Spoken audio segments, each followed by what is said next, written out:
All right.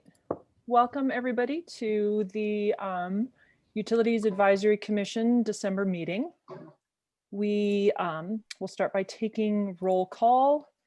And as usual, I'll just read the names of commissioners as they appear on my Zoom screen, and y'all can indicate your presence. Vice Chair Siegel. Your audio didn't actually come through. Can you do that again? Can other people hear Vice Chair Siegel? No. No. Let's give her a second to sort out her audio. I'll come back to you. No, we don't hear that. In the meantime, Commissioner Johnston, Present. Commissioner Jackson, Present. Commissioner Scharf, Present. Commissioner Smith, Present. Commissioner Danaher. Present. I'm Chair Forcell. I'm here. Vice Chair Siegel, any luck with your audio? I'm not sure how we handle that. I think we can note that she's present. Yeah, exactly. The thumbs up signal and obvious video feed. She's here. And hopefully you'll be able to sort out your audio issues soon. Let's see, agenda review and revisions. I don't think we have any revisions to the agenda as it was sent out. So why don't we proceed and see if there are any oral communications from members of the public on items that are not on the agenda. Do we have any?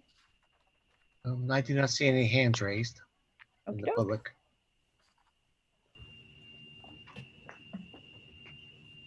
Very good. Next item, approval of the minutes. Hopefully everybody had a chance to read them. Do we have any revisions to the minutes before we get a motion to approve? Let's see. Don't see anything from any commissioners. Is there a motion to approve the minutes? I move. I'll to move approve. approval. Vice Chair Siegel, I'm happy to say we heard you. Oh, good. Okay, great. I'll second it. Excellent. Okay, and we'll go back to roll call for approval. Vice Chair Siegel, Approve. Commissioner Johnston, Approve. Commissioner Jackson, Approve. Commissioner Scharf, Approve. Commissioner Smith, Approve. Commissioner Danaher, Approved. and I approve as well. Minutes are approved unanimously. Moving on, unfinished business. I don't believe we have any unfinished business from our last meeting. So why don't we go straight into the Utilities Director report? Director Batchelor. Thank you, Chair Forcell. Good afternoon, commissioners. Start off talking a little bit about our recruitment process. This is quite an interesting task that we've been working on. So since January, we've had about 43 regular vacancies, and we've hired about 12 new employees and promoted 10 employees to fill these vacancies as of today. We still have 37 regular vacancies, and 30 of them are actively being recruited. The non-active recruitment vacancies are either because they're frozen. We froze positions, if you remember, in the budget, and then some pending business decisions. So we still have our fiber telecom manager, our senior business analyst around the fiber piece that we're still holding off on filling. So there's about 7 positions in there at that point. So total of active that we had was, like I said, we had 12 new employees come on, and then we had 10 promotions within from all the positions that were open at this period of time. So, but we still have 37 vacancies. But the good news is that 30 of them are actually actively being recruited. A little bit about our clean fuel rewards program. So effective the 17th of November, Palo Alto residents purchased electric vehicles are still eligible for cleaning fuel reward points. The sale of the rebate is up to $15,000 or $1,500 at participating car dealerships. And CPAU is continuing the low carbon fuel standards using our LCF funds towards the new statewide initiatives, which approves the city council back in May of 2020. We expect to contribute about $300,000 to $400,000 annually for this next 10 years on auto dealerships, and Palo Alto will be notified of the opportunities for low costs of the new electric vehicles.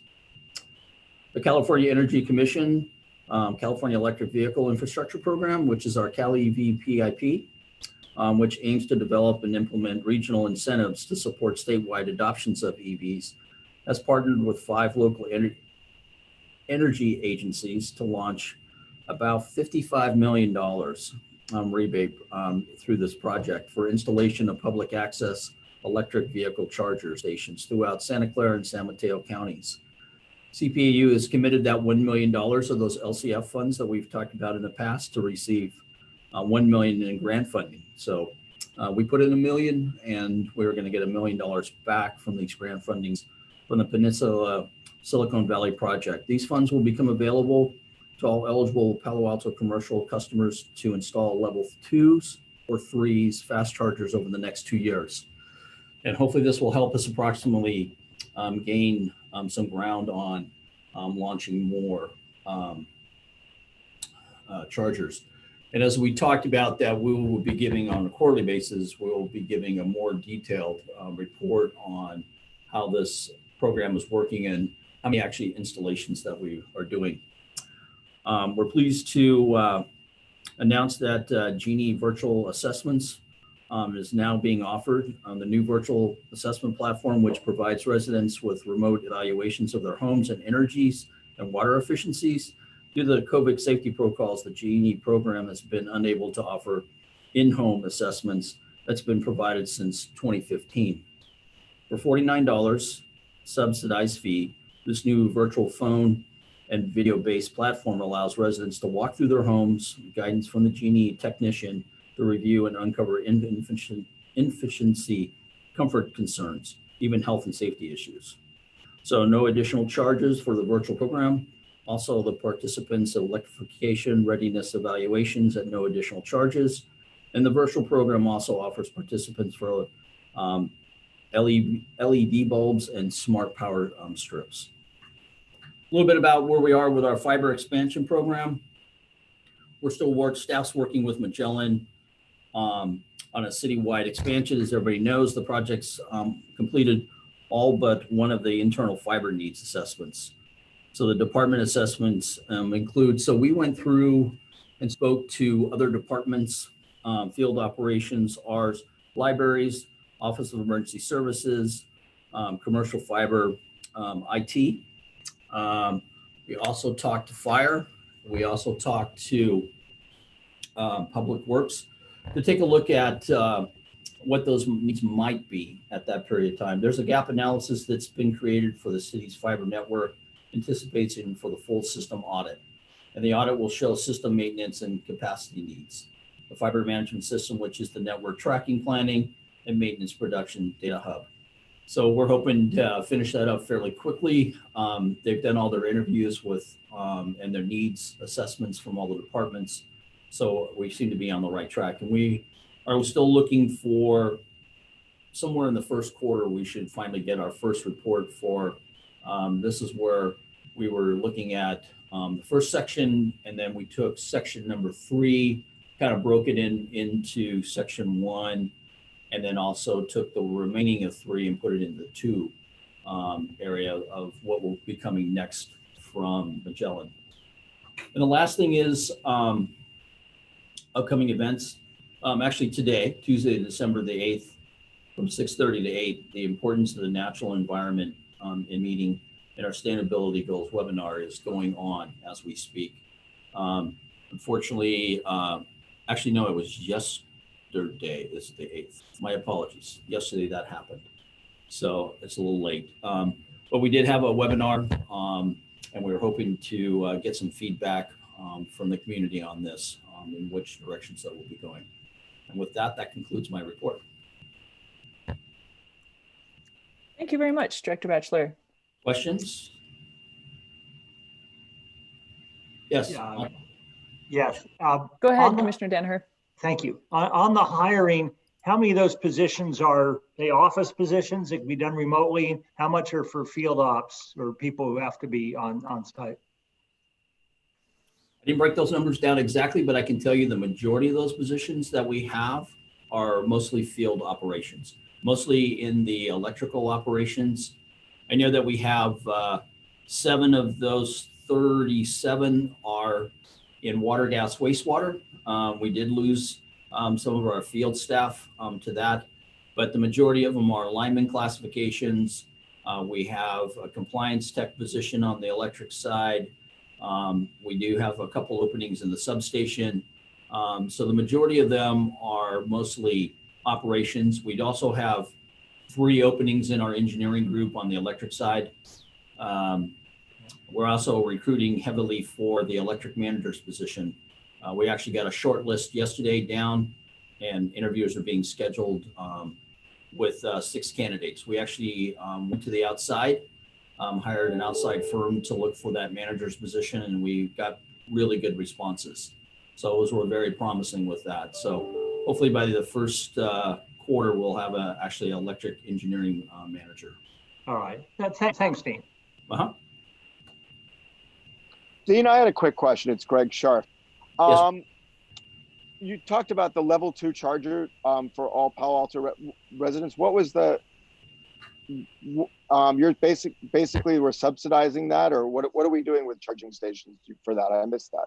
So we committed, CPAU, we committed $1 million of our LCF funds. And what we did in return is we also received $1 million in grant funding from the Peninsula Silicon Valley project.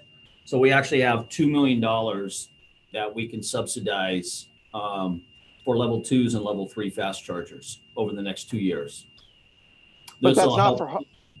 that's not for homeowners, right? That's for us to put them in, or because you said all residents, I was confused. Yeah, not for residents. I'm sorry. This is for mostly for commercial multi dwellings, things like that. Infrastructure, transformer upgrades, infrastructure upgrades, things like that. So the reason is Peninsula. I actually think of it as a spam call, but I got a call, on your phone it said Peninsula Clean Energy, that said, if you want to put a charger in your home right now, it's being subsidized by Peninsula Clean Energy and Palo Alto Utilities, and left it on that. And I was wondering if that had anything to do with it, or if that was something different. Well, I still think that we still have our rebate still going on for residentials, but this is mostly for the infrastructure portions of it, and then, like I said, for business portions and multi dwellings. All right, thank you very much. Uh-huh. Any other questions for Director Batchelor? Vice Chair Siegel.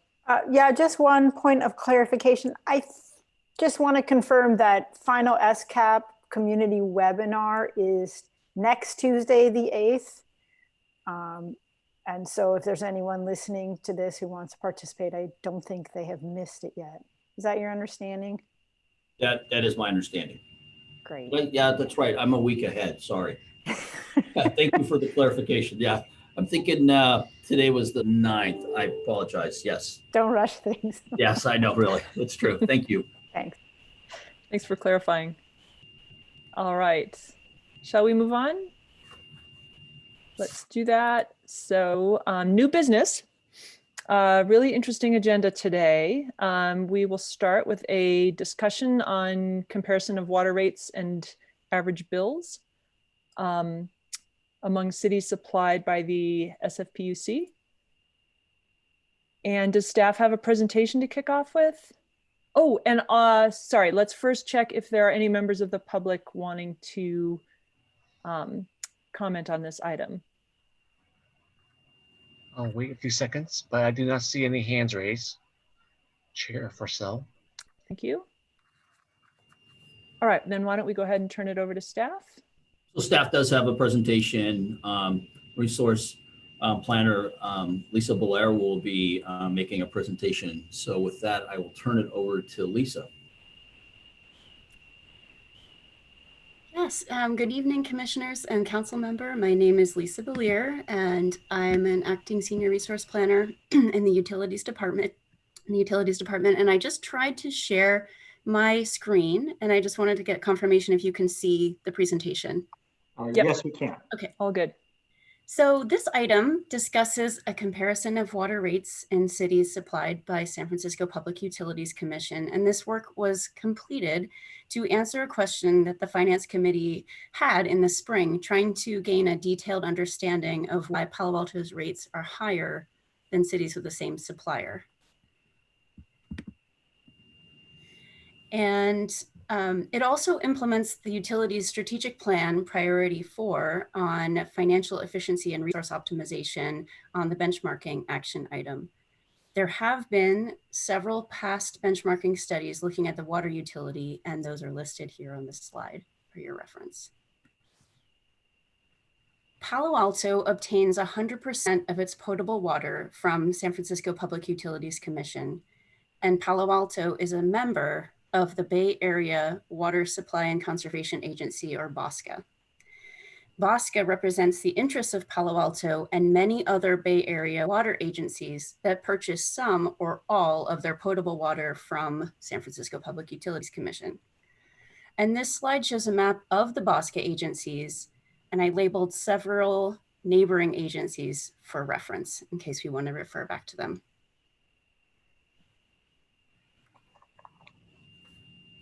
Because Palo Alto and many neighboring cities have tiered rates, it's hard to talk about the difference in rates across the cities. So during this presentation, in order to provide you with simple comparisons, I'm focusing on bill comparisons.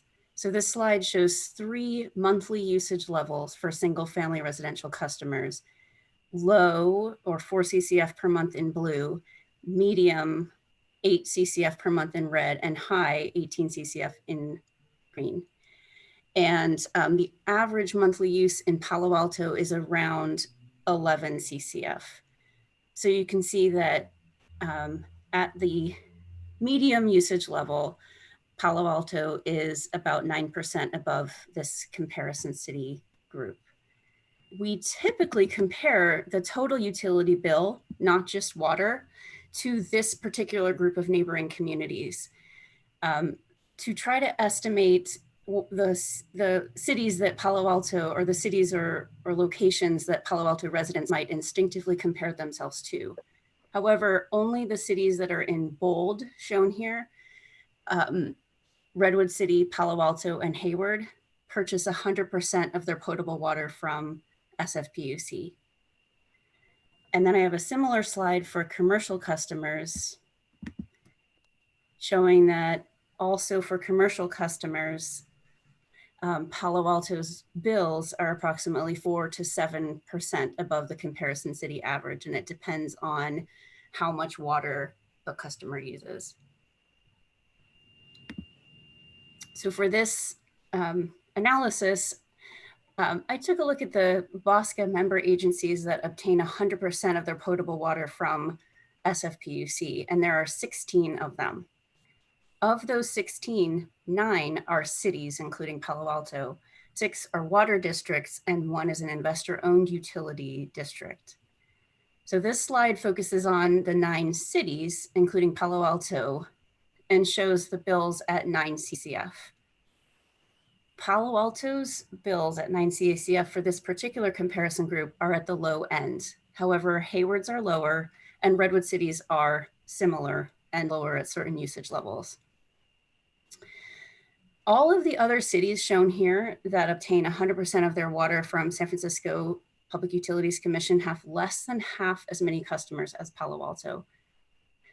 And then again, I have a slide for commercial showing that Palo Alto is at the low end for this comparison group. However, Redwood City's bills are lower than Palo Alto's, and if I showed you usage of 250 CCF per month or lower, then Hayward's bills would also be lower than Palo Alto's.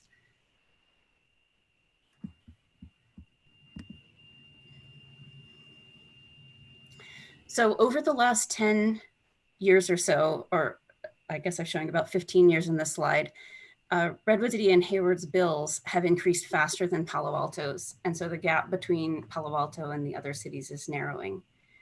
So you can see that roughly Palo Alto and Redwood City over the last couple of years have reached parity at this particular usage level for residential customers. Palo Alto's bills used to be about, and then looking at Hayward, Palo Alto's bills used to be about 60% higher than Hayward, and now we're only about 25% higher than Hayward's. So the main points I wanted to leave you with and the findings from this work is that 6 of the 9 cities that obtain 100% of their potable water from San Francisco have less than half the number of customers that Palo Alto has, and they have higher rates. Redwood City has a similar number of customers to Palo Alto, while Hayward has almost double the number of customers compared to Palo Alto. And those 2 cities are the only other cities in the group that have lower rates than Palo Alto. As I mentioned, the gap between Palo Alto and neighboring cities has narrowed over the last 10 years. And while operating costs and rate design differences are important, and they're part of the reason for the differences, infrastructure investment and the cost to pay for that over time is a much more significant factor. And Palo Alto has consistently invested in water infrastructure in its distribution system. And that's one of the reasons that Palo Alto's bills are higher than neighboring cities. And then the final takeaway that I think is really important is that there's significant usage differences between the way that Hayward uses water and the way that Palo Alto uses water. Palo Alto's single-family customers use more water on average than Hayward's single-family customers. And the difference is that, as I mentioned, in Palo Alto, the average single-family customer uses about 11 CCF, whereas in Hayward, they use about 6 CCF. And then as a class, residential customers make up a larger portion of the water usage within Palo Alto than in Hayward. So Palo Alto's residential customers are responsible for paying for more of the costs of the utility. And then also over the past 10 years, Hayward has experienced increasing usage in the non-residential customer class, whereas Palo Alto has experienced decreasing usage in the non-residential customer class. And this difference puts more upward pressure on Palo Alto's residential water rates compared with Hayward's. So those are the key points I wanted to bring out from the staff report that is attached to tonight's packet. And I would be happy to try to answer any questions that you have. Great, thank you very much. Commissioners, let's see, if you can raise your hand via Zoom, it's helpful, but I will also try to catch if you're just waving it on your video feed. Any questions or comments? Commissioner Johnston. So I thank you very much for the presentation. It's very interesting to kind of, because we are comparing kind of apples with apples. If these are the same, we're getting our water from the same supplier. I noticed that both that Hayward and Redwood City both seem to have tiered, well, 3-tiered water rates, and we seem to have 2-tiered water rates. Looking at, I guess it's figures 4 and 5 in the packet, and I just wondered what the thinking is, just for us having 2 tiers as opposed to 3. Yeah, that's a very good question. So Redwood City has 4 tiers. They have an upper tier that pays for, that helps to pay for their recycled water usage, because so that's one difference, but they do have 4 tiers. And you're right that in Hayward and in Redwood City, they have that first tier that's lower than Palo Alto's for the lowest usage for up to 4 CCF in a month. Palo Alto developed its 2-tier rate system throughout time, and it has had different rate tier systems over time. But that was the rate structure that was set, I think, several years ago. But the basis for the two tiers was, I think, based on a measure of average usage. And if we used more tiers as the other cities do, I don't know if how that would affect the comparison, but I assume we're bound by the same cost of service constraints. Yes, that's setting the rates. structure that our cost of service study developed. Okay. But the other cities have looked at their own cost of service and developed their different rate structures. So it does make a difference because, if you look at a low using customer, if you look at that chart on figure 4 and you have a low using customer in Hayward or in Redwood City, then they have access to that first tier, which is lower than Palo Alto's. I mean, my takeaway is that this is something maybe to think about, next time we look closely at the water rates. So, thank you. Thank you. So this is Greg Scharf. I was just confused a little bit. My takeaway was that Hayward's rates are lower because they don't invest as much in infrastructure as we do. That's what I got out of the staff report in the presentation. Is that wrong? What I looked at is the financial information. So I looked at the amount that they're paying to finance their capital costs and the amount that they're investing every year. And they are investing less than Palo Alto, yes. So, and what we talked about when we looked at the investment, we talked about the reservoir we did and all of those, but those investments have been done already, right? Or are we still paying for them on the debt service? Is that We're it? paying for some of them in the debt service, yes. So I guess the question then is, do we think that we overinvest in that for low incidence issues, or do you think that we just have the right investment for Palo Alto? Because that's really the question. I mean, Hayward may have the right investment for Hayward. I don't know. And I guess doesn't really matter. But do we think that we have the right amount of investment and therefore we have the right water rates? Let me give you a brief answer and then I'll ask others for their input. But generally across the United States, water utilities are underinvesting, and Palo Alto is doing a good job of investing to make sure that the water system is seismically reliable and that we're doing a reasonable rate of main replacement. And so my understanding is that the utilities department looked at the main replacement rate a few years ago and found that the rate was about 80-year replacement cycle for mains, which is a reasonable replacement rate. So I'd like to invite Dean or Jonathan, or if they have any additional comments on that point, to weigh in. Sure. Yeah, I mean, I think I would second what Lisa said with respect to main replacement more broadly. I think that there is underinvestment. It's pretty common across the country, and I think we have a prudent level of investment for Palo Alto. I don't think it's overinvestment or underinvestment, just based on the engineering studies and discussions with our engineering division. The reservoirs and the wells, I think my understanding is that is also an appropriate level of emergency response investment.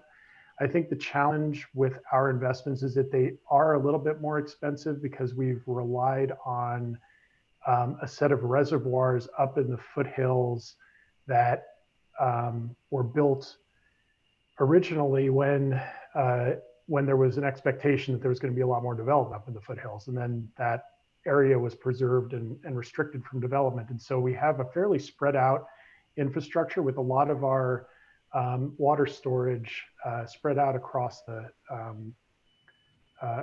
into the foothills, and that both adds to operational and investment costs. So I think in that respect, there may be a little bit of a disadvantage, but in terms of the amount of storage and resiliency, I think it's appropriate. to Palo Alto.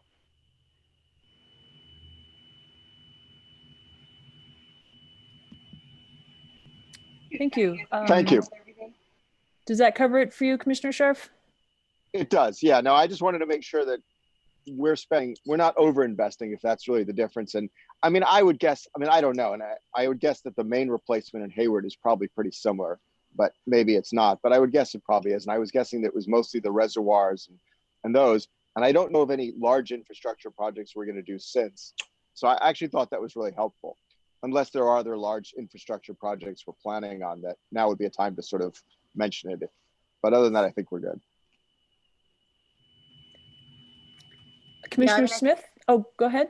I was just going to say that the infrastructure that's on the horizon is the seismic replacement or retrofitting of the reservoirs. That's what I'm aware of. Okay. So on the reservoirs, are those reservoirs, you mentioned that they were built for much bigger projects and infrastructure. Is retrofitting those reservoirs, do we need to retrofit all of them, or are we downsizing them, or what are we?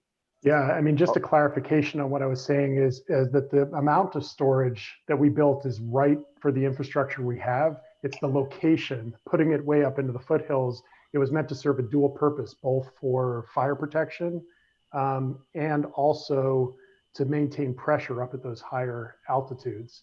So the location is what adds to the cost, but the amount of storage is enough to preserve firefighting capabilities under an earthquake scenario for 8 hours.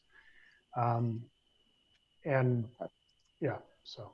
Well, that's really helpful. And I mean, obviously firefighting capabilities in the foothills is probably a really important thing right now. And I should clarify too that, well, that's actually a really good point. And I should clarify too that, that the project that was built, the reservoir project we're referring to that was debt financed, was construction of a new reservoir under El Camino Park, as well as the rehabilitation of the wells. The existing reservoirs I've been talking about going up into the foothills, that's the project that Lisa was referring to. Those reservoirs need to be seismically rehabilitated. And one thing we've been looking at is whether we can maybe move some of those reservoirs or relocate them. And I'm not sure whether there really is that possibility there, but we've at least been looking at ways of trying to make our infrastructure a little more cost efficient. Well, great. I really appreciate that. That's actually what I was going to ask next. So I'm glad you covered that. Thanks.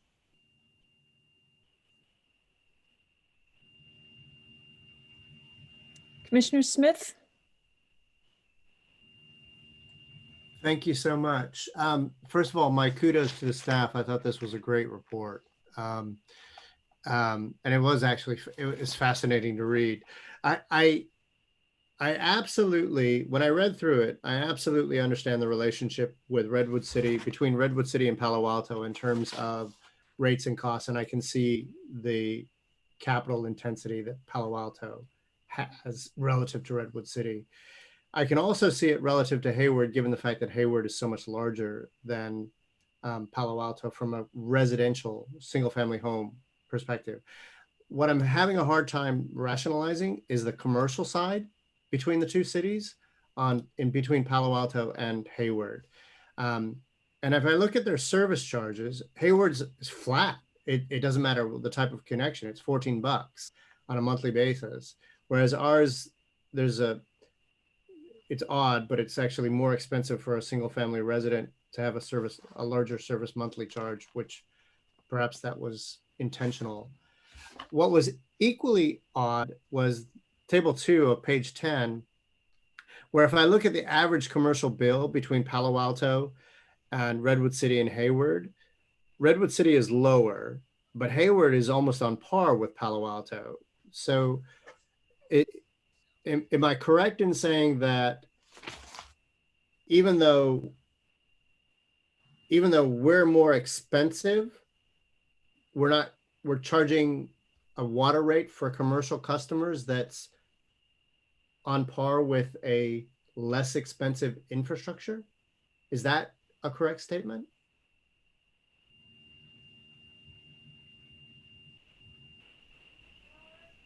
Sorry, you're on mute, Lisa. Lisa, I think you're on mute. So Thank you. sorry, I just wanted to ask you to clarify the question, because I'm looking at the table 2 on page 10 and I didn't quite catch what you set up. So if you look at table 2 on page 10, if you compare Palo Alto to Hayward, on the average commercial bill at 300 CCF per month, it's $23.30 versus $23.67, or a difference of $37. So on a monthly basis, for all intents and purposes, they're very nearly equivalent. Hayward, I think one of the statements you said during your presentation was that Hayward has a substantially larger commercial enterprise. And I'm having a hard time rationalizing why our commercial average isn't higher than Hayward's. I guess that's why I'm. I don't know if it would help, but one thing about Hayward's commercial bills is that they do have a tiered rate for the commercial bills. Okay. If you look at,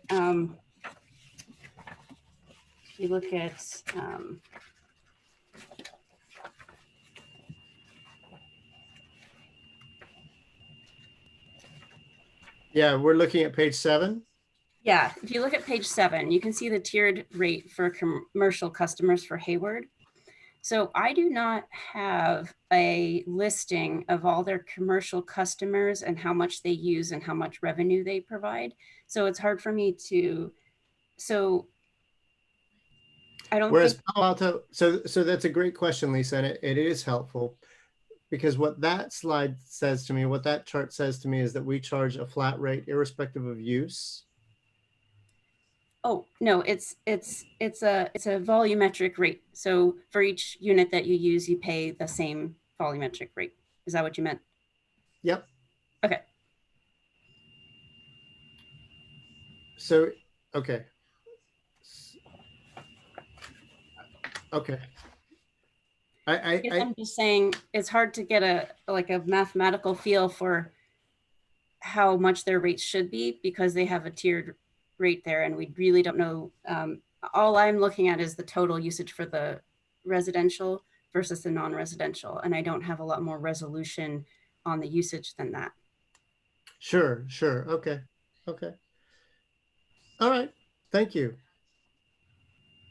I think, well, that final statement, sorry, Commissioner, Chair. I think there's something here that is worthy of further investigation, and that is the rate, volumetric rate that we charge commercial customers.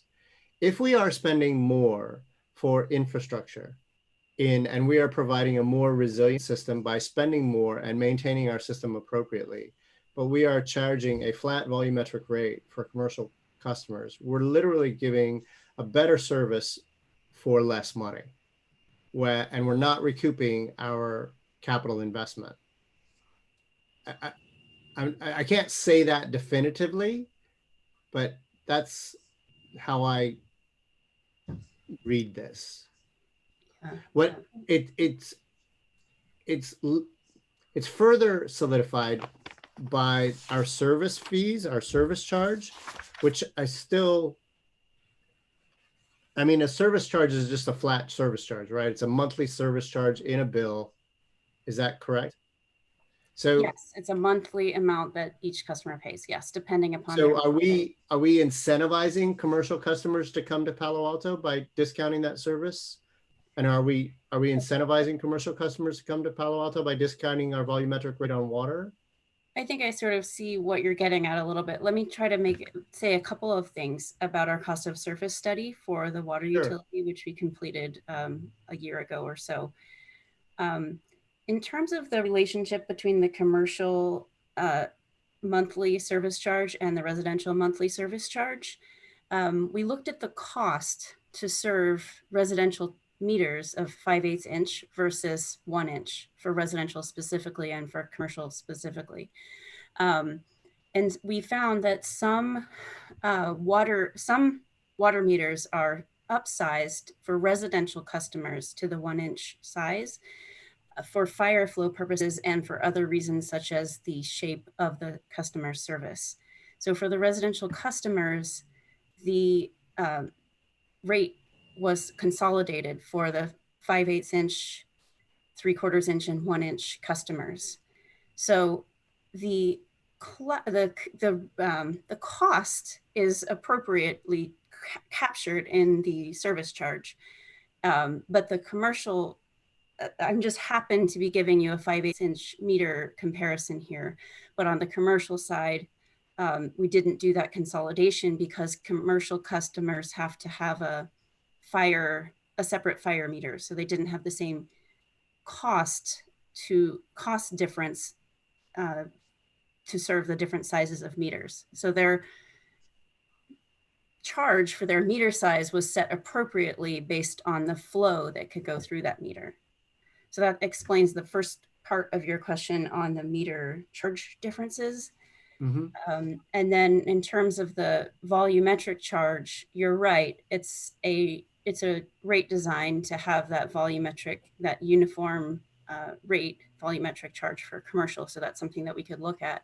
But we did evaluate a variety of costs in the cost of service study, as well as the flow and the usage and the peak usage of each customer class in order to appropriately identify what the cost should be for the commercial customers. So that's how we set the rates for the commercial and residential customers in Palo Alto.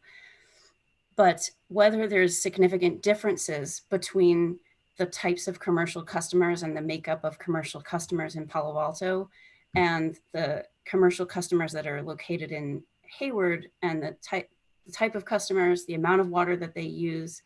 In this instance, I noted that the customer class, the number of customers and the usage of customers is growing over the last 10 years, which is not the case. So I would suspect that there are significant differences between Palo Alto and Hayward. And so that probably would come out in the way that they designed their rate and did their cost of service study for Hayward. Unfortunately, I don't have a copy of their cost of service study. Terrific. Okay. Thank you, Lisa. Let's see. I know I have a couple of questions myself, but are there any other commissioners with questions or comments? All right, well, I'll go ahead then. Let's see. The thing I wanted to ask about is sort of the choice of comparison utilities. And it makes sense to me to narrow it down to other utilities that are 100% SFPUC water. Because I think, among other things, that water is sort of felt to be higher quality. People really appreciate having Hetch Hetchy water. And so it would be not quite apples to apples to compare it to other communities that have other water sources. But what was less obvious to me is why to not include other BOSCA utilities just because they have a different organizational structure. The report mentioned that there were 6 other water districts and 1 IOU that weren't brought in for comparison. It seemed like we were restricting ourselves just to other municipalities. But it's not obvious to me why a water district that also has to do infrastructure replacement and operate the utility, why it's not a fair comparison. Yeah, let me just make sure I'm not on mute. Yes. We can hear you, yes. Okay, yeah, so it's a really good question. And I think you could make an argument for a lot of different comparison groups, and it would be really interesting to look at all of them. In this case, I ended up narrowing it down to cities because that was what the Finance Committee had specifically expressed interest in their discussion. And at the time that they were looking at our comparison of our typical group that includes some non-cities. However, I did kind of do a brief overview of the other 7, and of those, I think there's 4 that have lower rates, and or maybe it's 3 that have lower rates and 4 that have higher rates compared with Palo Alto. But there are some differences that we would also have to evaluate in looking at that group, such as their revenue sources. And I noticed that some of the districts have some other tax revenue sources that we don't have in the water utility. So I think it would be a good comparison to do, but it would have to be thorough in terms of looking at all the different things that could create the differences. So it's just a good question, and I just didn't have time to look at it here. But we know that the city run water utilities that we're comparing to don't have additional revenue sources. I have looked at all of their comprehensive annual financial statements, and I did not notice any other revenue sources, such as property taxes. Got it. Okay. Well, thank you. I guess my only other comment, which would be for some future some future analysis, not a request to go back and change anything about this one. It occurs to me that the method of picking 9 CCF, summer usage and winter usage and average, you end up having to just make choices of some, I'm not going to accuse it of being arbitrary, but some usage amount just you have to anchor on in order to be able to compare. It would be interesting, especially if you were just narrowing in on 1 or 2 other cities, to highlight the inflection points, a usage rate under which city A is cheaper than city B and over which city B becomes the more expensive provider, as another way, another lens to be able to look at it. Like I said, with lots of cities, that's probably, I don't know, I just thought of this during your presentations. I have no chart in mind that would capture that, but it occurs to me that would be kind of an interesting number to be able to wrap our heads around. That's a great idea. Thank you for that. Oh, and I see a couple of hands up. We'll go to Vice Chair Siegel first before Councilmember Cormack. Thank you, Lisa. Thank you for that presentation. I guess the chair made me think of one question, which was, you chose, I think, 9 CCs to do the comparison, but had mentioned that the average usage for residential in Palo Alto is 11 CCs, or CCF, sorry. And I'm wondering what the logic was to use 9 and not 11, if that's what the typical Palo Alto customer is seeing on their bill. Yeah, well, I think, we have, when we present the average bill comparisons, I think for a long time, we've presented it at 9 CCF. So anyone who's used to looking at those comparisons, I thought may have wanted to see 9 CCF. And then the thing is that even though Palo Alto's usage is 11, there isn't really an average. Well, you could probably calculate an average across your comparison group, but there isn't really, it's an average of an average. So it's not that meaningful necessarily to pick the average of the whole group. So you're right, in a sense, there's a bit of arbitrariness to picking 9 CCF. I think you'd see something similar at 11 CCF. I'm trying to remember if I have a chart in here that compares different levels, but there's no magic to the 9. I guess that would be interesting if the question was, are Palo Alto customers paying more, and if so, why? To look at the average volumetric usage here might be helpful when evaluating that. Yes. Thanks. Are there any other commissioners who want to chime in before we go to Councilmember Cormack? All right. Councilmember Cormack? Thank you, Chair Forcell. I just really wanted to take a moment to thank Ms. Belier for taking something that's hard to understand and logically sort of working us through where our water comes from, and then the infrastructure part. and then the comparisons getting into the cost of service analysis. I know it's tricky and it's very easy sometimes for people to just see the headline and say, why do we pay so much more? I really hope this puts to bed the concerns that some people on council and the community have. I guess the question would be, is this headed straight to finance, or how does it get back to finance who requested it? Yes, we'll be taking this to the finance committee. I don't have a specific date, but I believe it's going to be concurrent with the financial plan for water. Great. Well, thank you so much. Yeah, we're planning to take this to the new finance committee once it's constituted. And yes, as Lisa said, at the same time as we take the water utility discussions, rates discussions. Great. Thank you.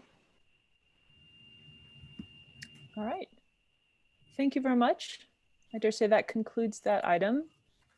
So why don't we move forward to item number 2 on the agenda,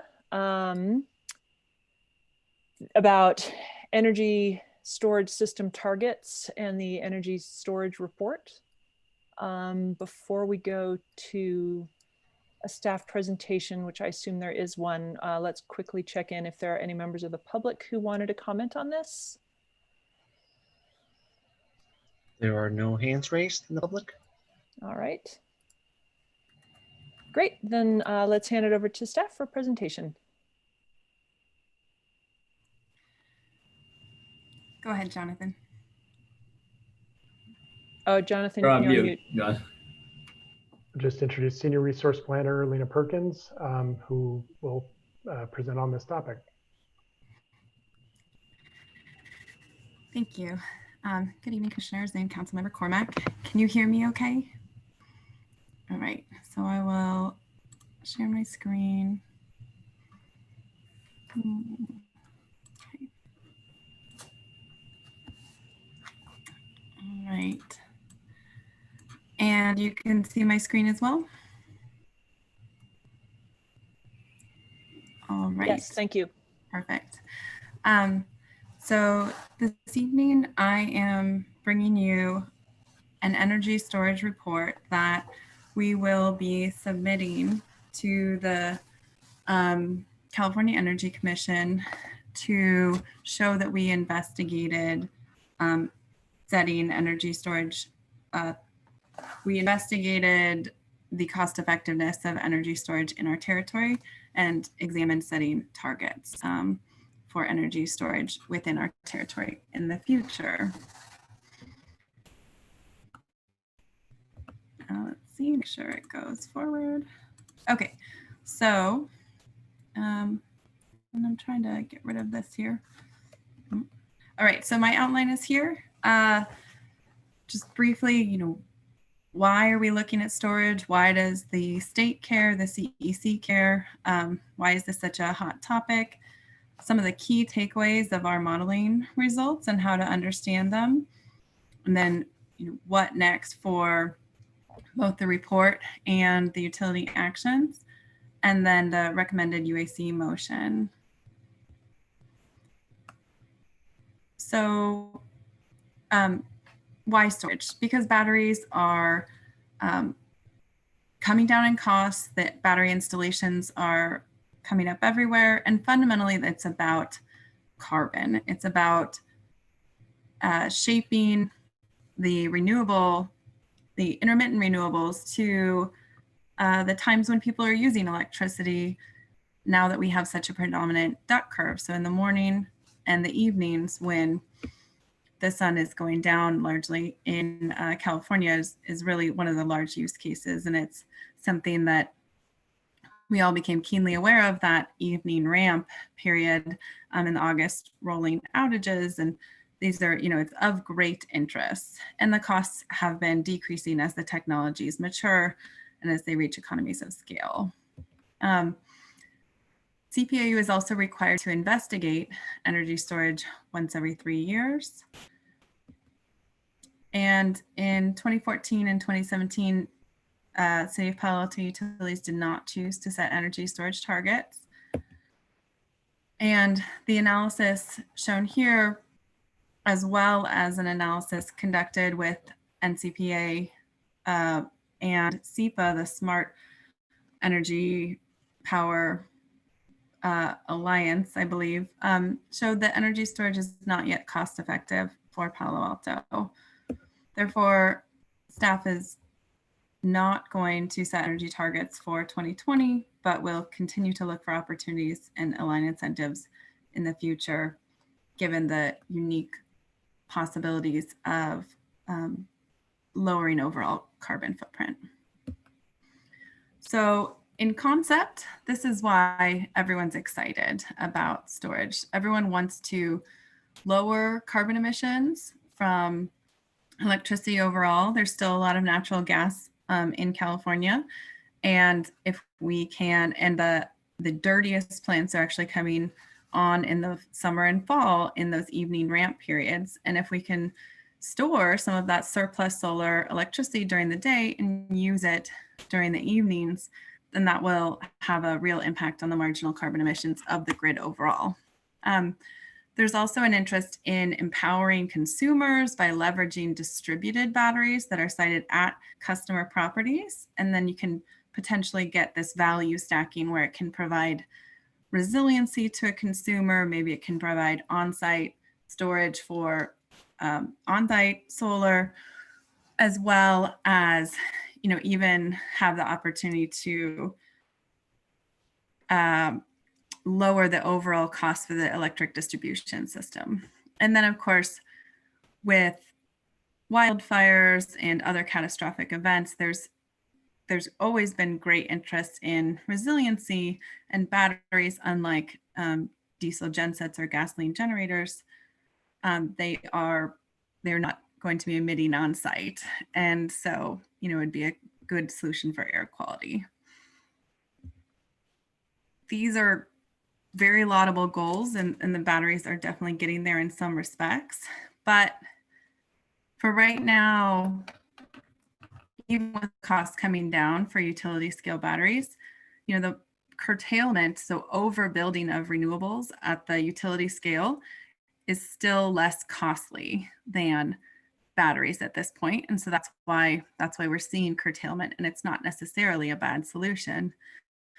And we don't have a carbon price in California that is enough to change that, making batteries more cost effective than just overbuilding renewables. In addition, for the concept of leveraging a whole group of networked batteries and getting this value stacking,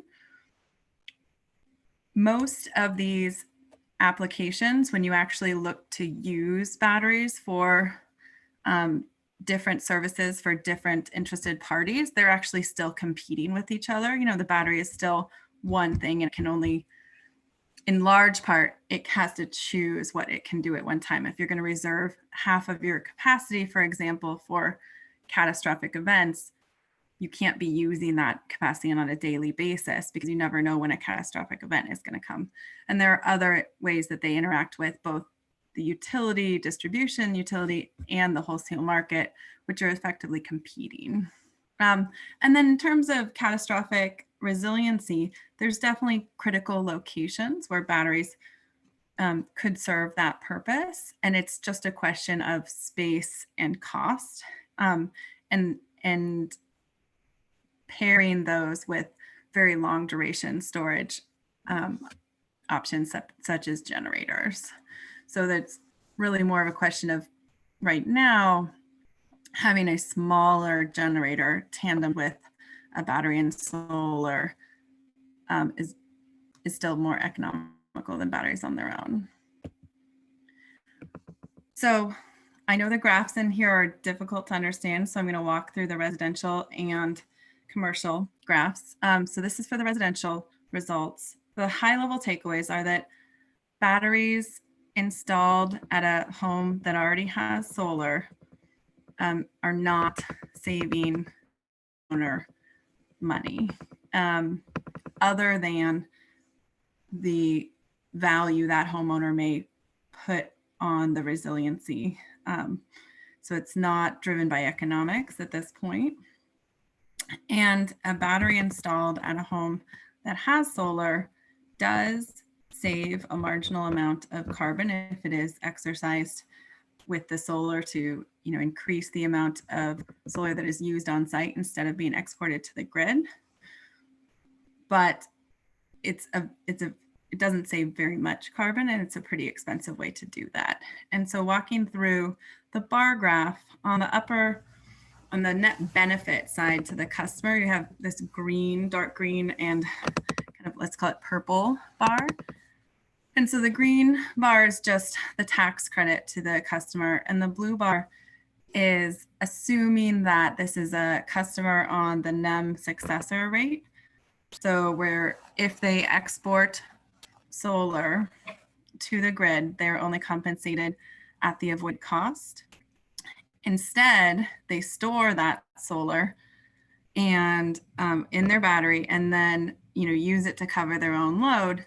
This is a benefit to them. And so that's what's shown in this blue purple bar. Now below on the cost side, this is the loss of their surplus PV credit. And so what that's reflecting is actually the parasitic usage of the battery itself. So they have a lot less solar to use in their home by the time it goes through the battery. So that's where that loss comes in. And then you have the cost of the battery. And this is annualized. And then on the utility side, you can see that since the utility saves some money in the evenings, when we have to buy less expensive electricity in the evenings, there's a net benefit in the yellow bar, and that's the wholesale energy cost savings. And then we have a small amount of this RA savings, which is resource adequacy. It's essentially flexibility or dispatchable energy you could call upon. And then here, just marginal CO2 costs. We assigned a $70 per ton cost of carbon. So that's a high cost of CO2. And, you know, essentially, even the benefit to the utility added to the residential case is not enough to make it a net benefit to the customer overall. And now this is a very complicated graph, so I'm going to walk through it for commercial customers, but the highest level takeaway is that for a commercial customer, this is a large commercial customer in Palo Alto today, an annualized cost of the battery is shown in this, again, sort of peach color down below the bar, and their energy bill savings, which is negative because they are consuming more power, but it is more than offset by demand charge savings. So a commercial customer today could use a battery to provide demand charge avoidance or mitigation, so they could avoid demand charges and they could save money today. But what you see is to the utility, it is not a benefit to the utility, and so our incentives are not aligned. And that's with the storage case.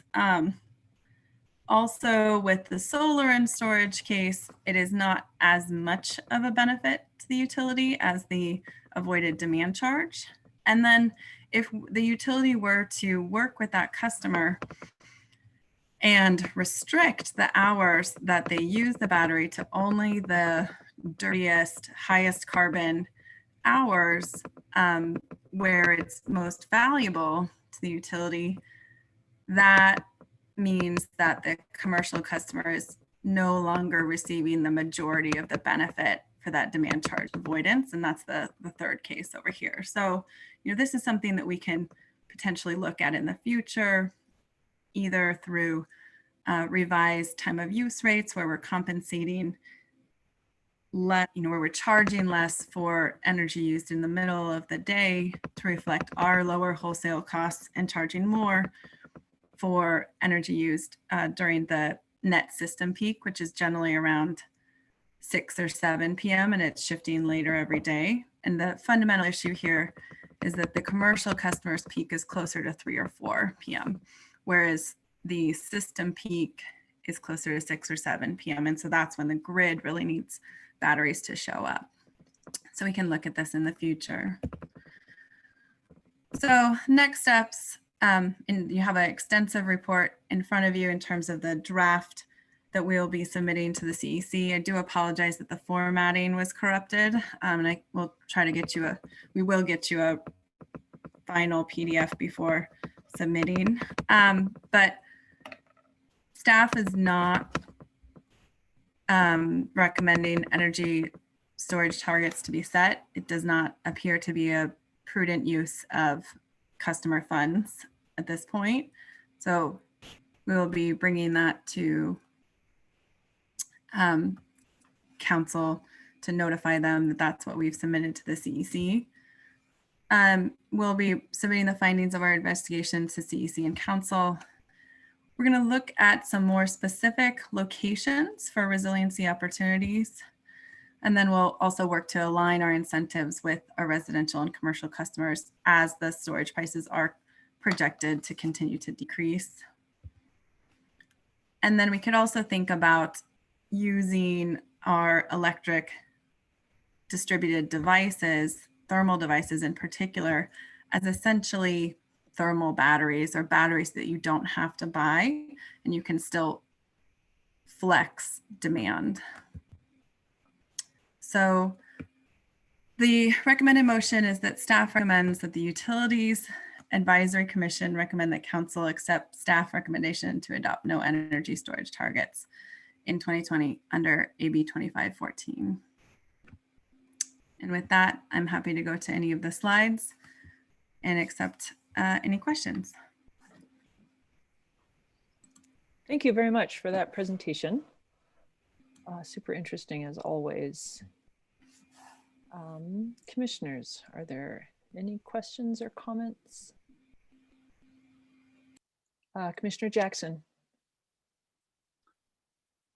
Hi, yes, good evening. Yeah, it's a very excellent presentation, very interesting.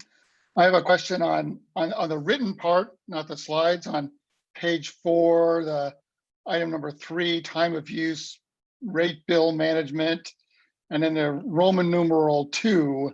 So staff is exploring ways to control smart electric vehicle charging, smart building management systems, and smart thermostats to leverage flexible demand response programs. Connected batteries would be eligible in any pilot. Is there anything more you can say about that, or?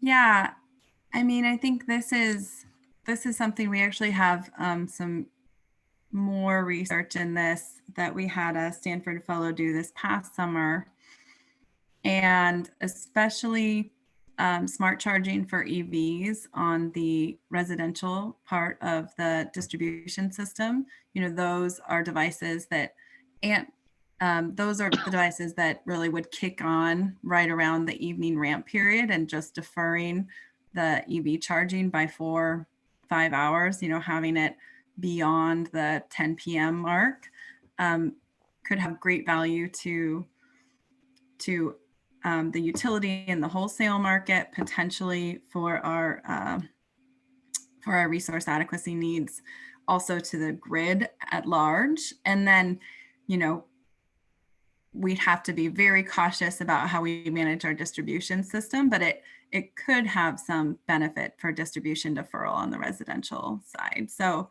I think that's one of the key areas. EVs and smart commercial building management systems that are really sophisticated enough to be dispatched in a centralized way, working, say, with an aggregator. Those would be sort of the easiest resources to leverage. If we also had smart thermostats that could interface with an aggregator and potentially connected Wi-Fi devices on heat pump water heaters. Those are other devices, and so it's just weighing the cost of overhead of such a program against the benefits at this point.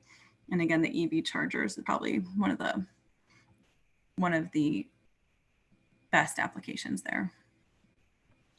So thank you. I think that's a complicated topic. It's super interesting. I think this gets back to something I've sort of been bringing up for the last couple of meetings about signaling, the utility signaling customers about things that they should or should not be doing, and coupling those requests, shall I say, with incentives or penalties for doing or not so doing. And I think that, if you when I just read this, one could imagine what you're saying is that you will be controlling people's thermostats in their homes. And I think that seems unlikely to me that people would be receptive to that. I think that sending incentive-based messaging to people's homes that could then be programmed to accept or reject those kinds of economic incentives and requests could be very successful, I think, personally. So I'm all for that. And again, I think that's great. And this gets back to, and you also touched on this at Coxon later, about things like the heat pump water heater. From my initial use here as a homeowner that has adopted a heat pump water heater, it certainly strikes me that from a control systems perspective, if I knew how much hot water was left in my hot water heater and what the likely household demand was over the next n hours, I could do a better job of scheduling when that hot water was refreshed than anybody else could. And I'm like, if everybody's taking a shower, we don't need the hot water for 12 hours or 18 hours. So there's let's wait for a really good time to do it. That's going to be complicated, but again, there needs to be control on the water heater and signals and incentives from the utilities to do that. So again, I'm harping on this. I think it's really important. I think this is something that we should be doing. But great, good report. Thank you. Yeah, and just to agree with you, I think the construct would sort of be like Ohm Connect has the, voluntary program where you get incentives, and then they also have the Auto Ohm instead of Auto Home, where you can enroll smart devices. And again, you can set parameters around that. So I wouldn't be reaching into your house and turning off your Nest thermostat. And I agree with you. There are also some national labs that have done some optimization around heat pump water heaters. And especially in California, it's just always good if you run them at max in the middle of the day, and preheat to the extent you can. So but it is a really interesting problem, the control system.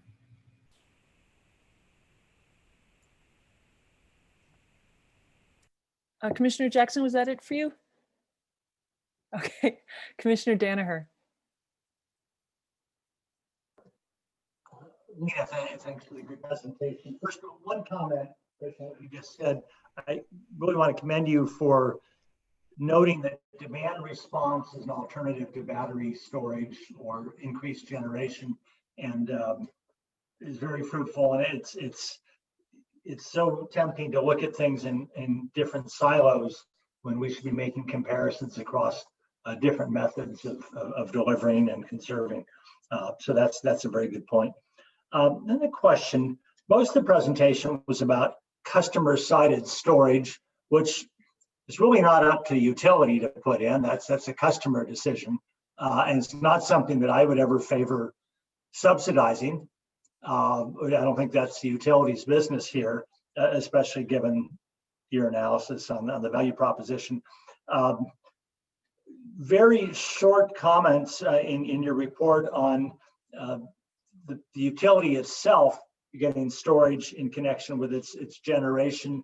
Would the time for evaluating that be when we do our next long-term solar or other power purchase agreement? Yes. So,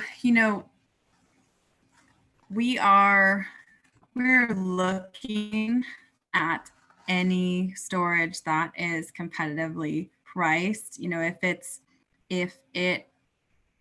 If we can save customers money by installing storage and effectively arbitraging the wholesale market, at our utility solar installations, then we would do that. So far, there have been kind of close proposals, but we haven't recommended going forward with any of them. And so that is actually ongoing. And we'll also be looking at that when we're deciding in the next integrated resource plan for the electric utility, as we compare solar and storage or other renewables and storage to the full share of the Western Base Resource Contract, as that is one of the contracts with the earliest potential off-ramp for part or all of it.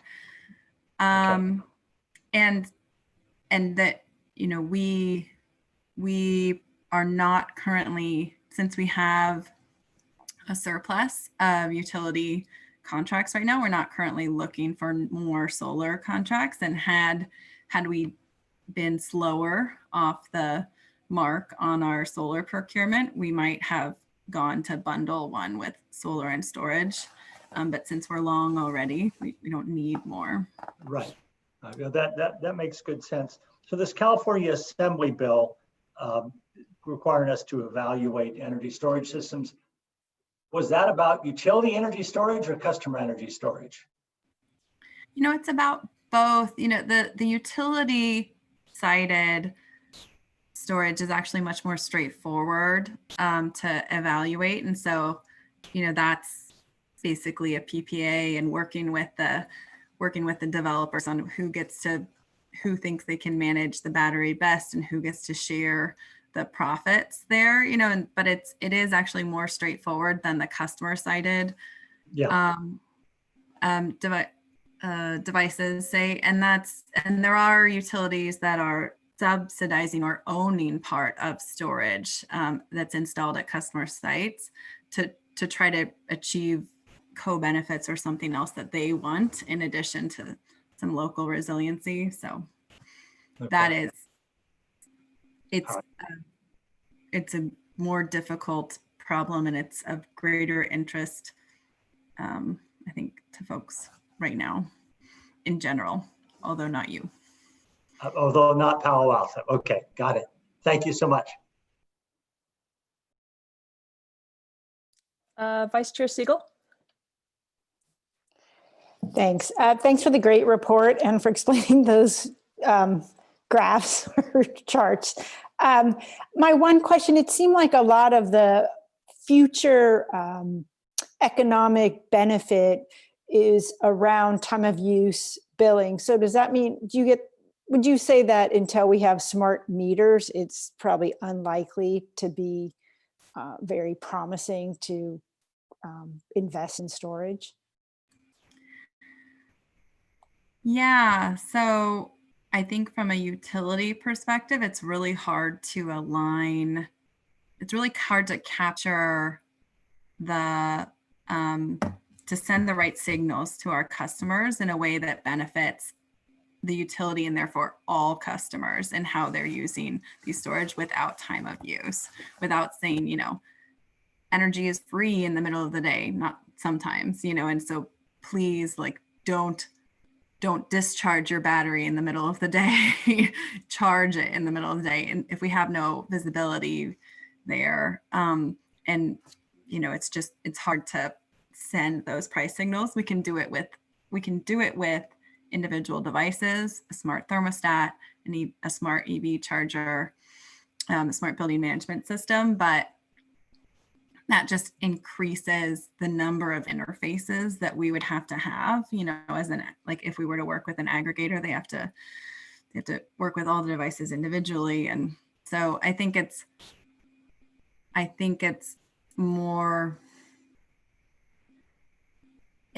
easier to make sure we don't have misaligned incentives once we have time of use. Smart EV chargers. EVs have the unique opportunity of kicking on at exactly the wrong time if everybody just comes home and plugs them in. And so that would be something that would be of interest, to make sure we don't shoot ourselves in the foot just from a wholesale energy cost side of it and sort of carbon emissions side of it. And that so many EVs have the telematics to just, interface fairly seamlessly with these aggregators. So that might be an exception there. Thanks.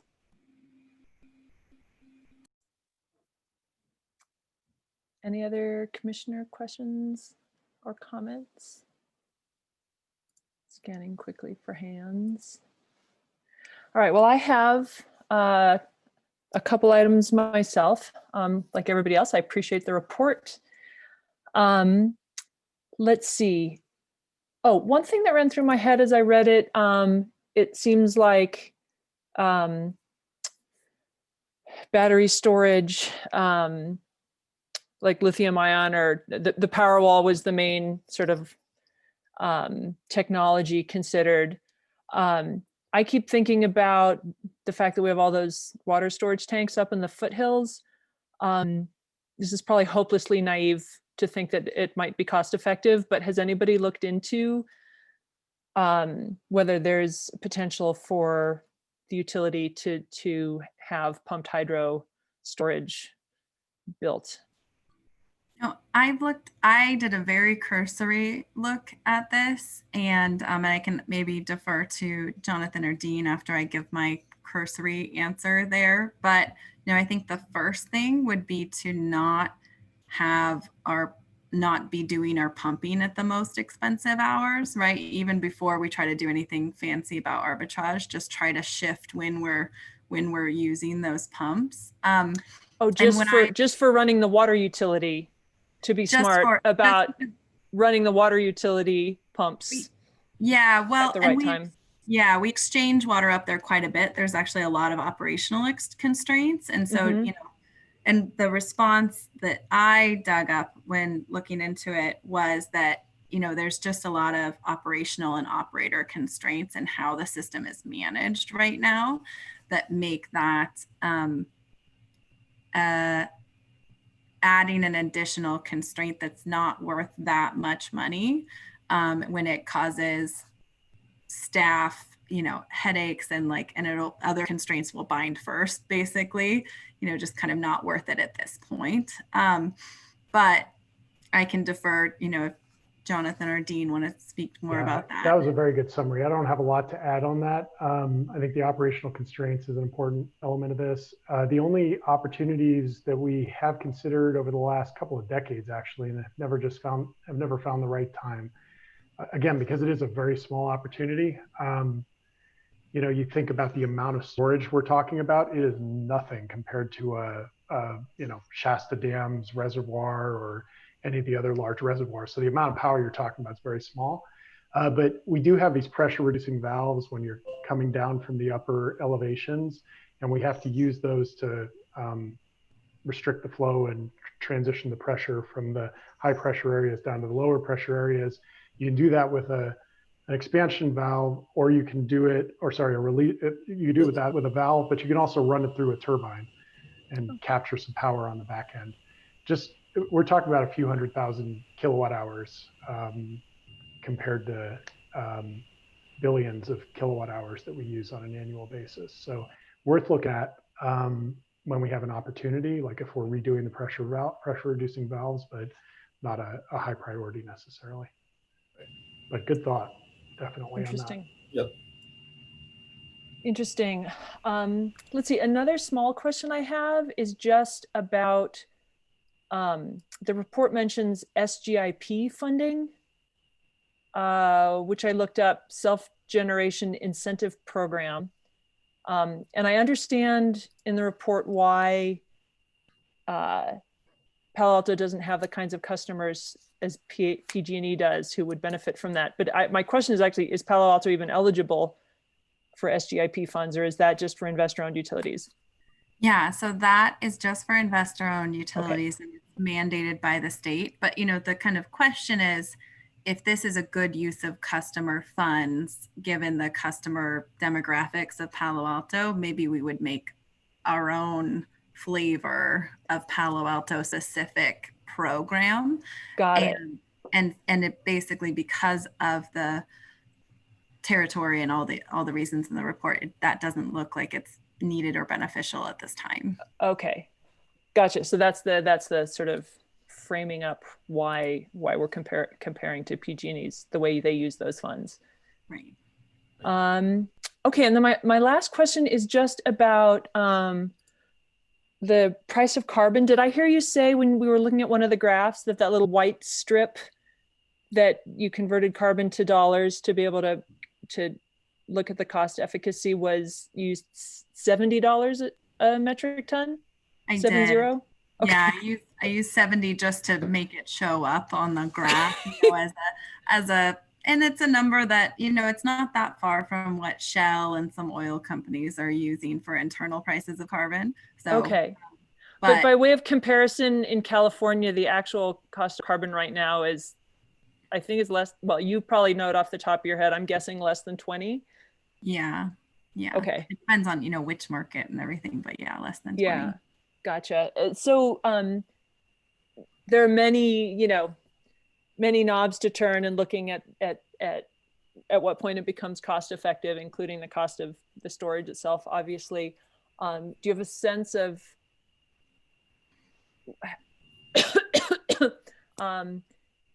is there one simple way to put the question is there a carbon price at which point, given everything, holding everything else equal, storage would become effective today? And the more advanced question is, assuming some projection of the cost of storage coming down and another projection about the cost of carbon going up, like, is there a sweet spot where it comes together?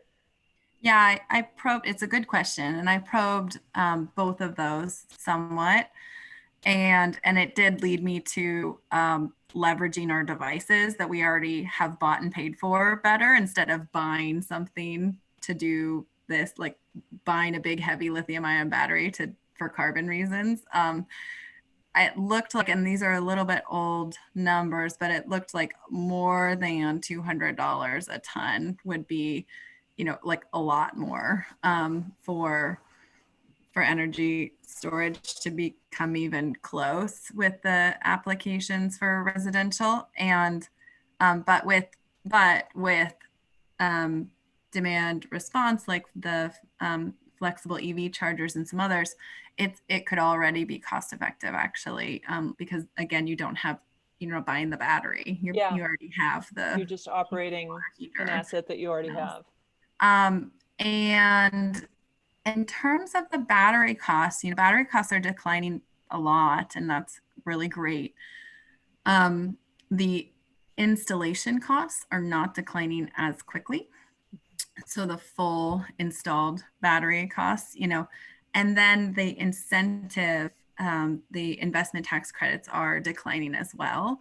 And so, and then, these are, again, like heavy, mined electrochemical things that, they're fairly resource intensive to make. And so, it doesn't have sort of the same characteristics as a wind turbine or things like that, in terms of like really, it's really just getting the technology right, and then it'll just be really cheap. There are some really tricky things about that. And so I kind of see the battery costs declining but flattening somewhat, especially for residential systems, given the installation, that balance of plant costs not coming down as quickly, especially in areas like Palo Alto. So, I think if we look at the residential slide, you could say if the battery cost goes, the installed battery cost of the whole thing is cut in half, and we maintained an investment tax credit, then we'd be talking. But I think that we should do some other things while we wait for that, because really, the things that batteries can do that flexible demand response can't do is black starts. It can do, resiliency in that multi-day, earthquake where you have a big solar system and you really, you're running your essentials off of your batteries, reserve the batteries for those cases. And in terms of carbon, there's a lot of embodied carbon emissions with building these things. They don't recycle that easily. So it's a kind of it's a force fit for carbon. Yeah. Yeah, that makes sense. I appreciate the insights. I think that was it for me. Are there any others? Councilmember Cormack, did you have any thoughts to share? I think I say this probably every month. I always learn something from Dr. Perkins, new vocabulary, new basic understanding of technology. And I don't think I've ever seen a recommendation slide that uses the word recommend 4 times. So I think we may have set a new record. I didn't catch the 4th one. I noticed the first 3. But speaking of that slide, maybe then it's time, from the discussion, it sounds like we're all, nobody's disagreeing with you that this is not the time to adopt energy storage targets. Are there any commissioners who want to move the recommended motion? So moved. I'll second. I'll second. Great. All right. I'll do a quick roll call. Vice Chair Sorry, Siegel. Do we have between Commissioners Jackson and Johnston, do we have a second? Who should we record as the second? Oh, I heard them both, but then Don Jackson repeated himself. So I took that as the second. Thank you. Yeah, so roll call. Vice Chair Siegel. I approve the recommended motion. Commissioner Johnston. Approve. Commissioner Jackson. Approve. Commissioner Scharf. Approve. Commissioner Smith. Approve. Commissioner Danaher. Approved. And I approve the motion as well. Passes unanimously. All right. Well, we usually take a quick break after a couple of items. So why don't we go ahead and it's 5:34. Oh, what do we want? 5 minutes or 10? I see a 5. Great. We don't have that much left when we come back. So I think a short break will do it. So why don't we come back at 5:40? See you all soon.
All right.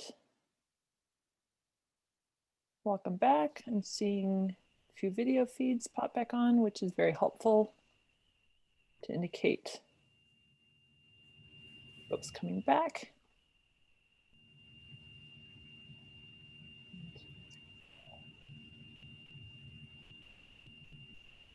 So, Dean, I'm wondering, Yes, Michael.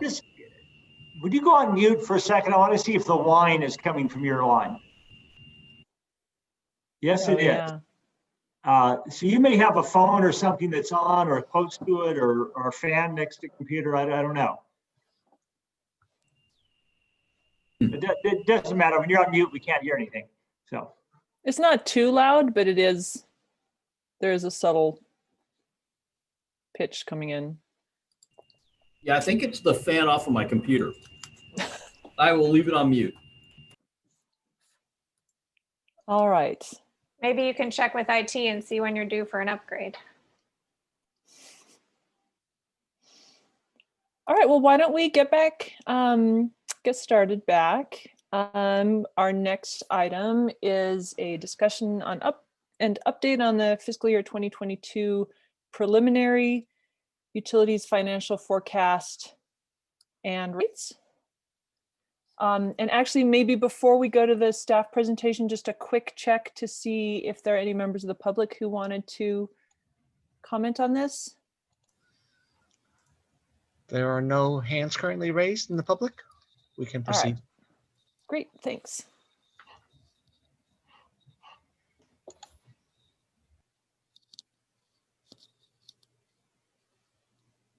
So I see the slides, but I'm not quite sure who's presenting. Eric, or is it Sure. Jonathan? I wasn't sure if Jonathan wanted to Introduce you? start. Just But go I for can, it. I'll kick it off. So good evening, commissioners. I'm Eric Keniston, Senior Resource Planner, and Lisa Belier, Acting Senior Resource Planner. We're here to present to you the very preliminary rate projections for FY 2022. On the next slide, we'll show you the what we're thinking of doing for this upcoming July. Last year, we had many deliberations and eventually settled on having a 2% gas rate increase. And as much as possible, we have tried to keep rate increases for this upcoming year at 0%. But we see two areas, specifically gas and the wastewater collection utility, where it would be very beneficial for us to have a rate increase this year. Gas and wastewater are both recommending a 3% rate increase in each of these. We do also have an alternative 0% scenario for these. However, in order to do that and still only have 5% rate increases in future years, those will require some level of cost reductions, and we'll go into that in each utility as we hit it along the line. So with that, I believe our first utility up is wastewater collection, and I'll let Lisa Belier take it away. Thanks, Eric. So I'd like to talk to you a little bit about the wastewater projection. As Eric mentioned, we're recommending a 3% overall rate increase for fiscal year 2022 and 5% in subsequent years. We know that there's a series of large increases in treatment costs coming during this 5-year planning horizon to address aging infrastructure at the treatment plant. And there are ongoing CIP needs of the collection system that the utility needs to be planning for. Because the wastewater utility is relatively small, raising money for capital needs to occur over multiple years. And the 3% increase will allow funds for the collection system CIP to be replenished while keeping up with the increasing treatment costs. And this rate trajectory will likely not require any cuts during the 5-year forecast period, cost cuts. However, based on the most updated data that I have, approximately 1 million in cuts may be needed. There's some uncertainty in terms of the timing of the treatment costs increases. We're also presenting an alternate proposal of 0% in 2022 with 5% increases in the subsequent years in order to be sensitive to the ongoing impacts of the pandemic to residents and businesses. With a 0% increase in fiscal year 22 and 5% in each subsequent year, however, there would be approximately 3 million to 4.5 million in cost cuts needed between now and 2026. Lisa, if I may interrupt, when you present the proposed rate increases, could you also give what that would mean for the average household? Yes, I was just looking at that earlier, and a 3% would be about $1.24 per month for the average single-family residential customer. And for commercial customers, they're currently paying $7.97 per CCF of winter average usage. And that rate would go up by 24 cents at the 3% level. Just to follow up on that, when you said the average residential customer, like we just had the water discussion, and the average residential customer uses 11 CCF, but we use 9. So when you say the average residential customer, is it actually the average residential customer? So two things. One, the wastewater rate for residential dwelling units is a flat monthly charge. So it's $41.37 right now. And it doesn't matter how much you use, that's the rate. And then just following up on the earlier question, I was in the break, Eric was chatting that the 9 CCF for residential is actually the median in the water side. So I should have mentioned that earlier. Does that answer your question? Yes, it does. It was a stupid question anyway, I guess. Because you're right, it's flat rate for wastewater. No. Okay, so let's see. I think I'm going to move on to the next slide. Oh, I wanted to also mention that a cost of service study is underway for the wastewater collection utility with an outside consultant, and the rate changes by customer class may differ from the overall percentages listed above. And also from what I just said, the overall percentages might differ depending on the results of that cost of service study. And we'll be returning to you early next year with the results from that study. So the Regional Water Quality Control Plant treats sewage from 6 communities listed on the slide and is managed by the Public Works Department. Palo Alto pays about 36% of the wastewater treatment fund expenses, and the remaining expenses are reimbursed by the other 5 partner agencies. The wastewater utilities costs are split approximately 50-50 between the cost of treatment and the cost of collection. And I'm going to move through these slides fairly quickly, so feel free to ask questions or tell me to go more quickly. So this slide shows the long-term cost trends, and you can see the increasing costs both on the collection side and treatment side. The treatment costs are expected to increase steeply depending on the timing of some of the large infrastructure rehabilitation work. And the collection side costs are increasing at more of an inflationary level.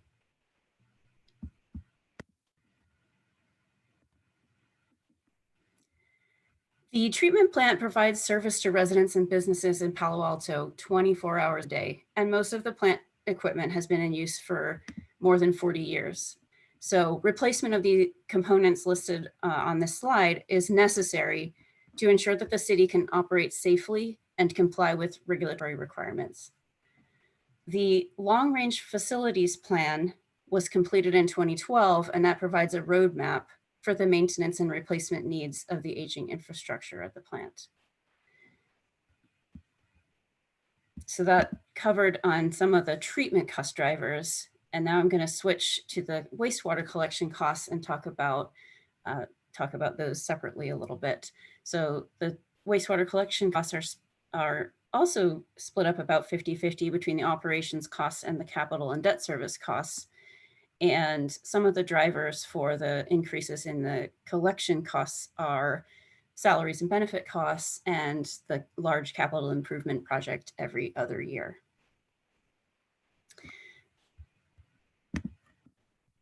The stacked bars in this chart show the cost categories for the past several recorded years from 2016 through 2020, and then the projections for the current year and upcoming 5 years between 2021 and 2026.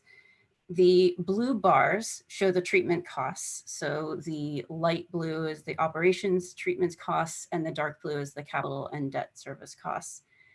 And then the green part above that shows the collection operations costs, and then the orange bars show the collection capital. And you can see the every other year pattern there of sewer main replacement. And then the red line shows the revenue increases. Apologies, Lisa. Does your model include a projection for the sale of effluent to the I think it's Silicon Valley or Santa Clara Valley Water District? That money will go to the treatment plant, and someone from the treatment plant can feel free to speak up if they would like to make any comment on that. But my understanding is that that would not go directly to the wastewater collection fund. So it's not reflected here other than indirectly through the treatment costs. So it goes to the treatment plant, but it doesn't offset the costs of the treatment plant? Lisa, this is Karen North, Public Works. I can help answer that question. So the projection timeline that Lisa has here till 2026, the effluent transfer agreement, we would not be receiving potential funds from the Valley Water until approximately 13 years, depending on if they actually build a regional purification center. Right now, the first part of the agreement, the first 13 years, was to give us $16 million to build a small advanced water purification treatment plant at our facility. And that will improve the existing quality of recycled water. So we're currently working on that project. So that's why it's not included in here. And then once, okay. Sorry, so in future projections, I'm sure it will be included. Okay, but we're making investments for this future revenue. I think that's exactly what I just heard. Is that right? We're making investments for the treatment plant to meet our current NPDES permit requirements, because we will constantly still need to be discharging wastewater out into the bay, regardless if we have this agreement with Valley Water. Only half of our flow will be going to them. Okay. So we have to do these treatment upgrades regardless. With respect to the construction of that, the intermittent treatment facility that you just talked about, is that reflected in this undulating year on, year off, or is that a more even spread of money, the cash flow associated with that? Because I would imagine a $16 million hit to capital infrastructure is a pretty big hit even over the next 13 years.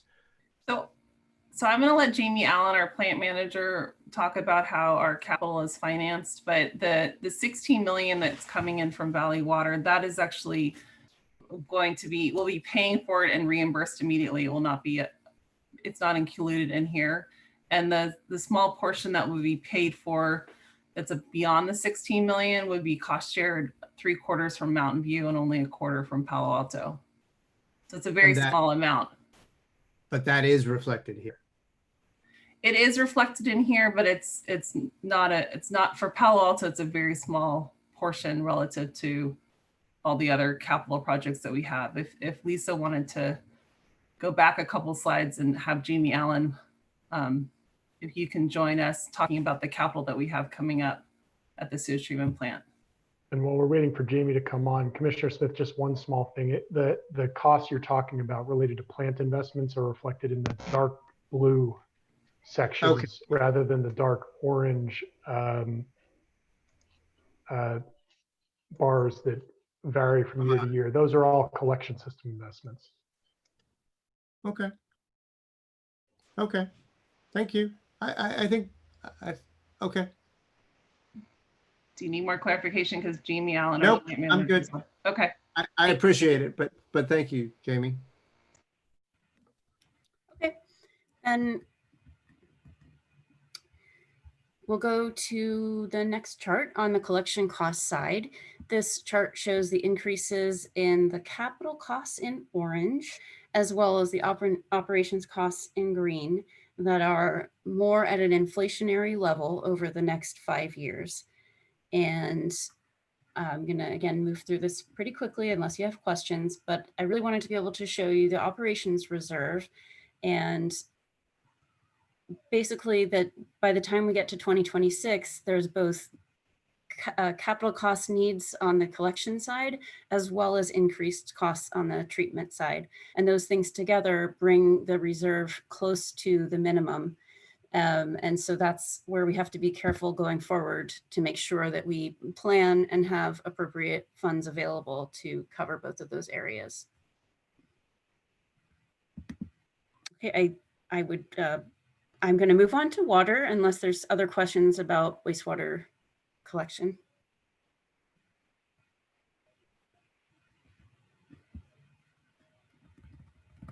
Okay, so the water utility, we're proposing a 0% rate increase. The year-end operations reserve balance for fiscal year 2020 was above guideline levels, and this slide should say 2020. This balance reflects the transfers that were made in 2020, both to the rate stabilization reserve as well as to the CIP reserve. And this preliminary forecast, as well as any final forecast we bring to you, would bring that reserve to within the guideline levels by the end of fiscal year 2022. In the most recent financial plan, the council approved a plan to make more active use of the water utilities CIP reserve. And in this presentation, I will focus both on the operations reserve balances and also the CIP reserve balances.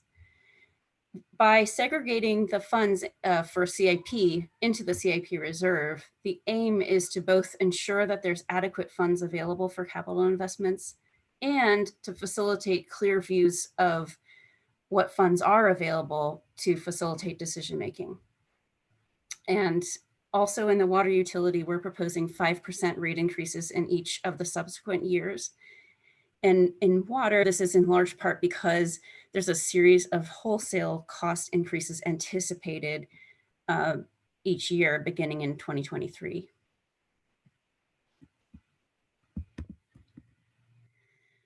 Palo Alto's water supply, it comes from the San Francisco Public Utility Commission's Hetch Hetchy system. And included in our water purchase costs or our supply costs is the upkeep of that system. And within Palo Alto, we have our own distribution system that we operate and maintain ourselves.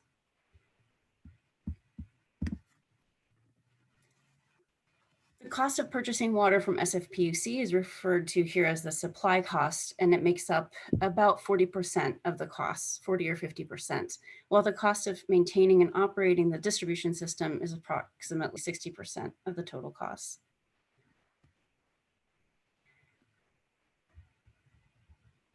So you can see the long-term cost trends for the distribution system costs are increasing at approximately 3%, while the supply costs are expected to increase approximately 6% annually.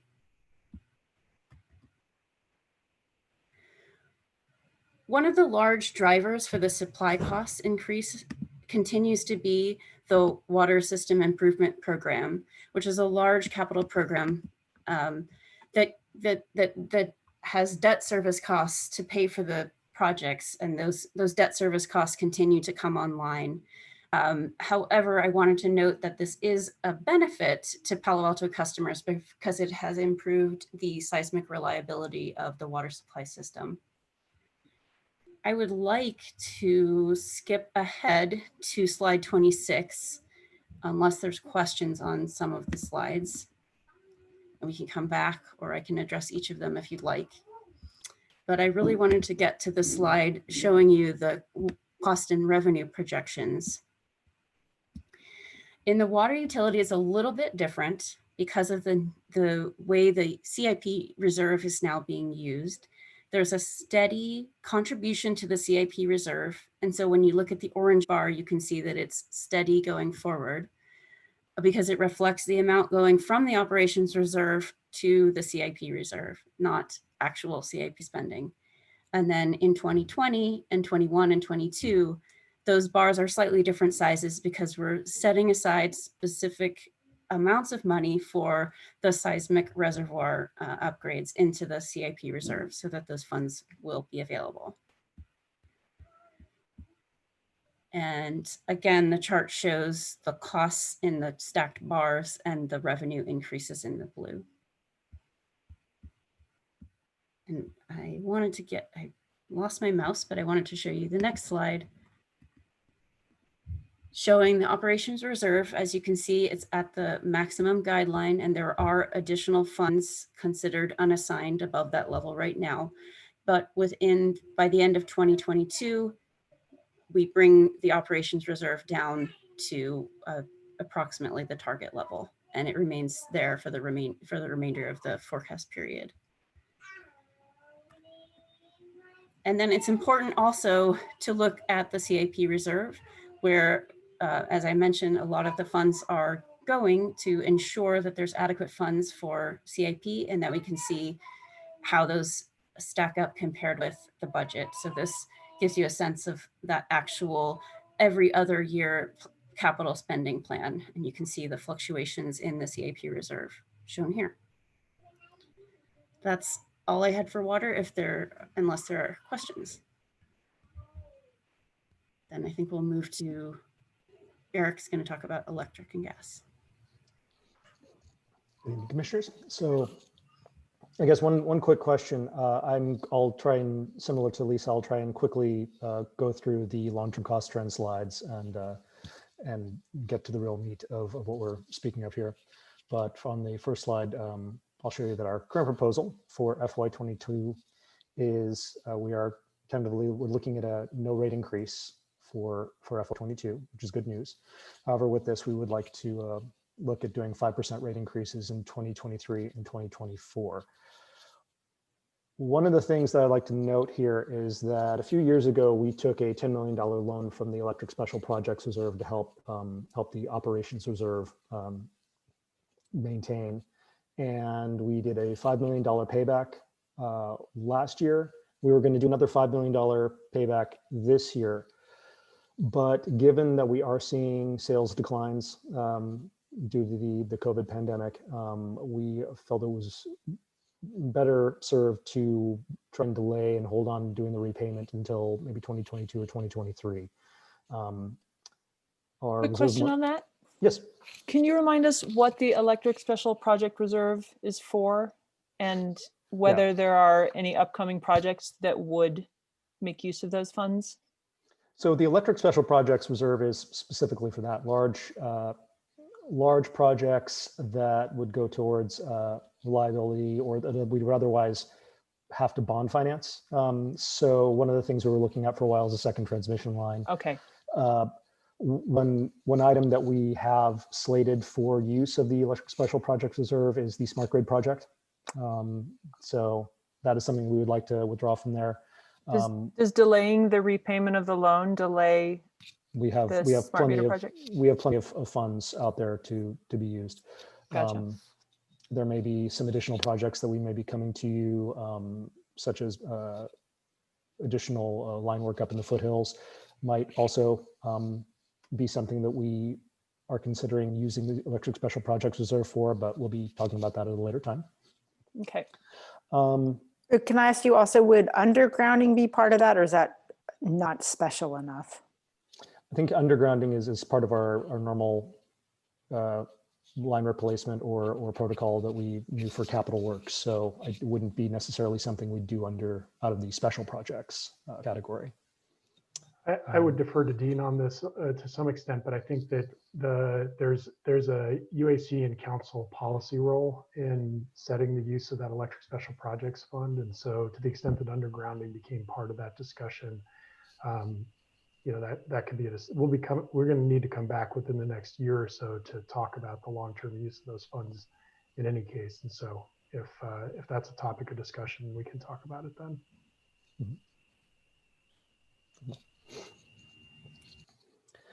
So I guess I'll finish off the slide and to say, the last bullet is critical. Our reserve margins are minimal, and depending on how we look and how sales go going forward, we may have to have some combination of reserve withdrawals, cost reductions, or additional future cost increases if things get worse from an energy perspective.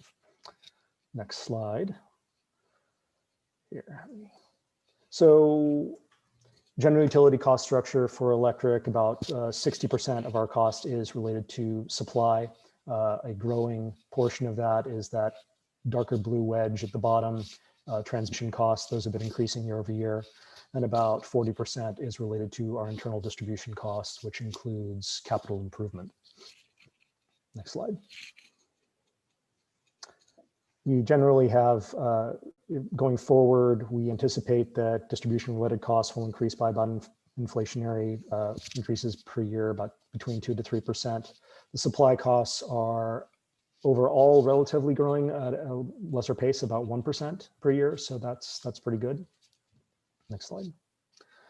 Here, this highlights the fact that our that transmission portion of the pie continues to grow as the years go on. The generation component, though, which includes our renewables and everything else, is remaining flat and going down. This generation portion does include the REC sales. So in case that was a question somebody might have, that's why it's also going negative or decreasing in size as time goes on. Next slide. Capital and operations are roughly both looking to increase by about 2% per year in our current projections.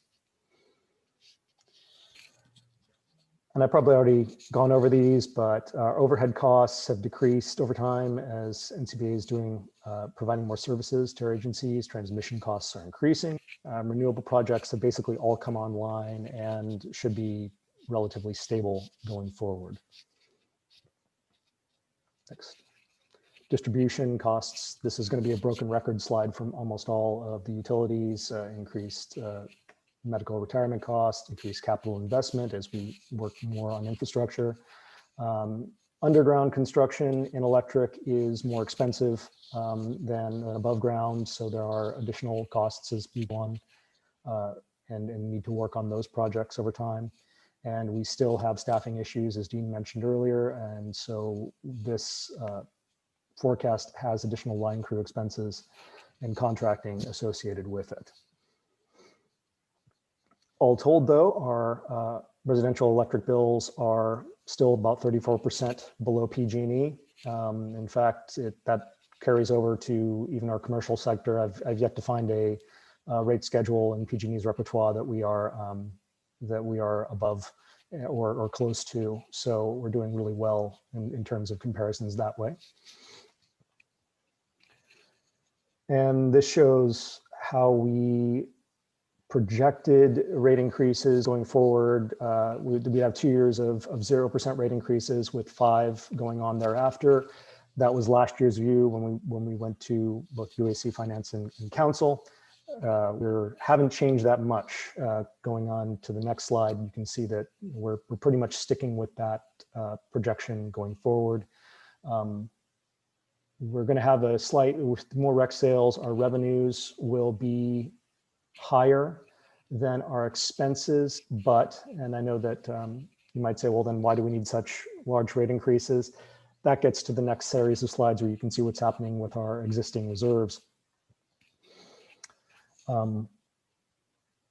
Even with no rate increase and 5% rate increases, our supply operating reserve is projected to skirt right along the bottom of the reserve bandwidth.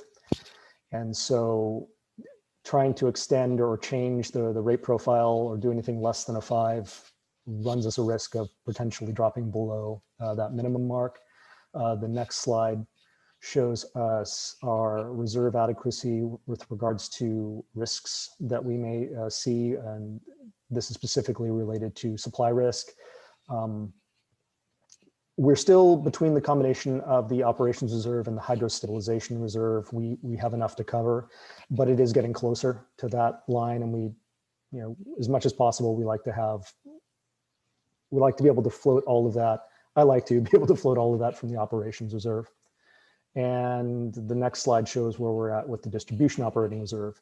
We're projecting we'll be okay at the end of FY21, dropping very close to minimum in FY22 before we start restoring the reserve balances in future years. So for right now, we are okay with doing a 0% rate increase. Our sales projections, we had bet that we were going to see about an 8 to 10% drop due to COVID, and that's what we've been roughly seeing. So our projections on that side are matching what we're seeing in actual sales. And for that, we feel comfortable with this existing rate trajectory. And I think that ends the electric side, if anybody has any questions. Hearing none, move on to gas. So gas is a situation, and again, you've probably heard much of these, heard or seen these slides, heard much of this before, but about a third of our cost is related to supply, which is the cost to purchase commodity, buy gas, bring it here to Palo Alto. It includes environmental charges such as cap and trade, buying offsets. And these we pass on to customers we vary those prices monthly, quarterly, annually, depending on what the cost of market is. So those we really kind of we don't discuss those when we talk about the rate increase portion of the show. What we're really talking about for rate increases is the bottom 2/3, the distribution system, the cost for upgrading gas mains, and that's why we're here for tonight. So we're projecting we would like to suggest a 3% rate increase for FY22. We do, similar to wastewater, we do have a 0% alternate proposal. But if we do 0, we would see potentially the need for roughly $5.5 million in one-time cost cuts that would be needed probably by 2023, 2024 in order to keep reserves above minimum. And with the caveat that this assumes gas sales decline of about 6 to 8%. Problem is we are just now entering the winter heating season. And I will tell you that to date, we have been seeing lower sales than what we thought we were going to see when we finished off last year. We thought that COVID wouldn't necessarily impact gas nearly as much as it would electric. And we're finding out that that's not the case. Businesses have really dialed back how much gas they're using. Residents have really dialed back as much gas as they're using, even though it's been cold. It's relatively, I guess, still a warmer early winter than what we might have seen in previous years. So we have yet to see really what the total impact is going to be on gas reserves. If we end up seeing sales declines of say 8 to 10%, we might need an additional $1 million in expense reductions to keep reserves above minimum level. So this is sort of this is the dire one, but one thing I will say is that in this, we've already taken gas main replacement 24. It was scheduled for $9 million in 2023. We've already reduced that by $2 million to $7 million. And other cost reductions listed above, we'd hold rates flat.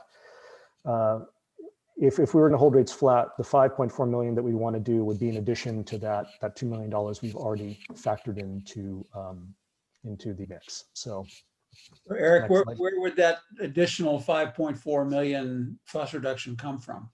We'd have to have discussions on where those, what projects or what we would choose to push off, delay. And so those would have to be figured out should we opt to go with that scenario. But I don't have anything for you right now. Delay of capital improvement projects. Delay of capital improvement projects would be the most likely place. I think other things that we do have outstanding would be, we do have $1 million, $1.5 million for gas cross bore, but that's been sort of a critical element. I don't know if we necessarily want to push that off, but that's another major item on the plate. Next slide. So these are some backgrounds. Gas utility basics. We serve about, we have about 20,000 customers. We have 18,000 lines and 200 miles of mains in the Palo Alto territory. And so there's quite a bit of service area for our operations and maintenance crew to look over, take care of, and that's all fixed costs that we need to take care of. And as time goes on, it's what we also need to maintain, upgrade, and change out when it gets old. Next slide. So here, roughly about 60% of our overall cost is related to fixed, and the other 40 is related to supply costs. Again, the supply costs being primarily passed through on customers' bills and changing as needed automatically. Next. Long-term cost trends, very similar to what we've seen in the other funds. We anticipated, roughly inflationary increases 2 to 3%. Supply, the blue part, the supply, transmission, environmental, we have an estimate of about 5%. That's also really hard to gauge because, again, with commodity being market driven, we might think it'll go up and then it turns around and comes down depending on how storage is doing, how cold it is on the East Coast, and other factors. It's heavily both weather-based, environmental-based. If pipelines go down, maintenance occurs spontaneously or needs to happen, then that can drive prices up.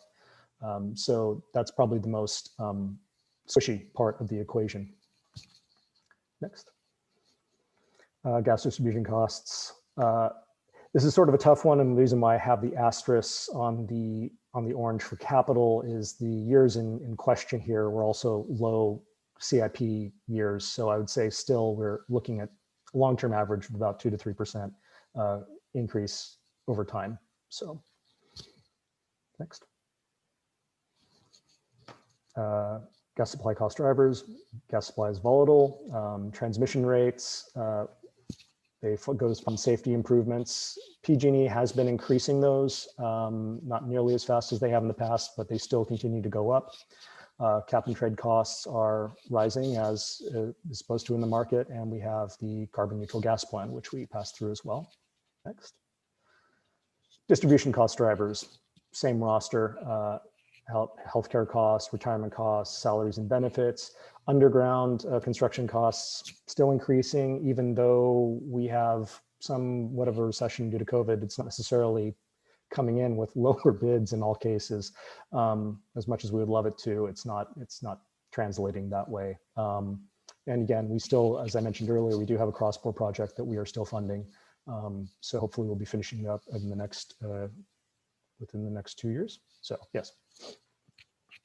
Next slide. Here again, monthly residential comparison, we're 8% below PG&E. It's a little tighter on the gas side, but we are on average, we're lower in the winter, slightly higher in the summer, but we now have to be about 8% below PG&E on average. Can I ask one question on the bills? Do you have any update on whether there have been more defaults or requests for deferring payment or payment plans? I don't know, in the last quarter or so from COVID?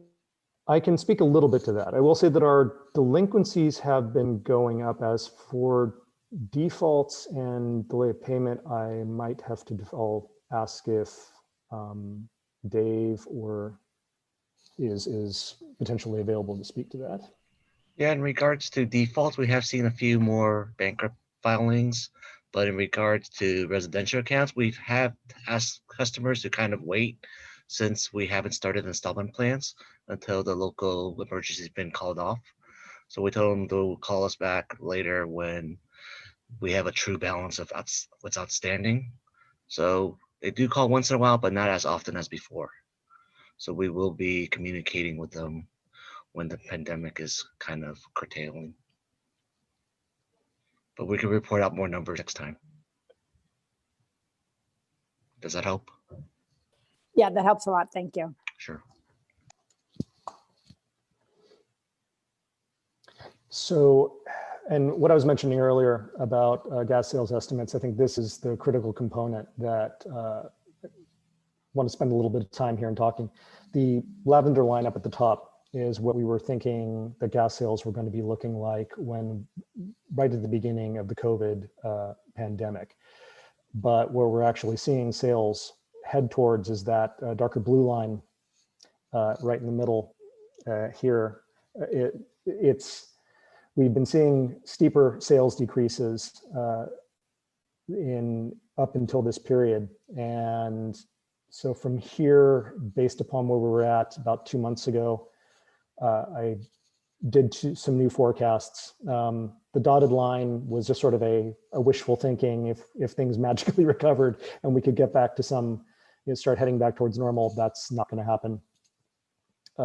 And so what I'm going to show, what I'm going to have in the financial plan are the two bottom scenarios. What we're doing here for the 3% is that blue line showing that we're still going to have some decrease in sales continuing on into 2021, but flattening out through 2022, and towards the end of 2022 and into 23, we'll get back into recovery mode.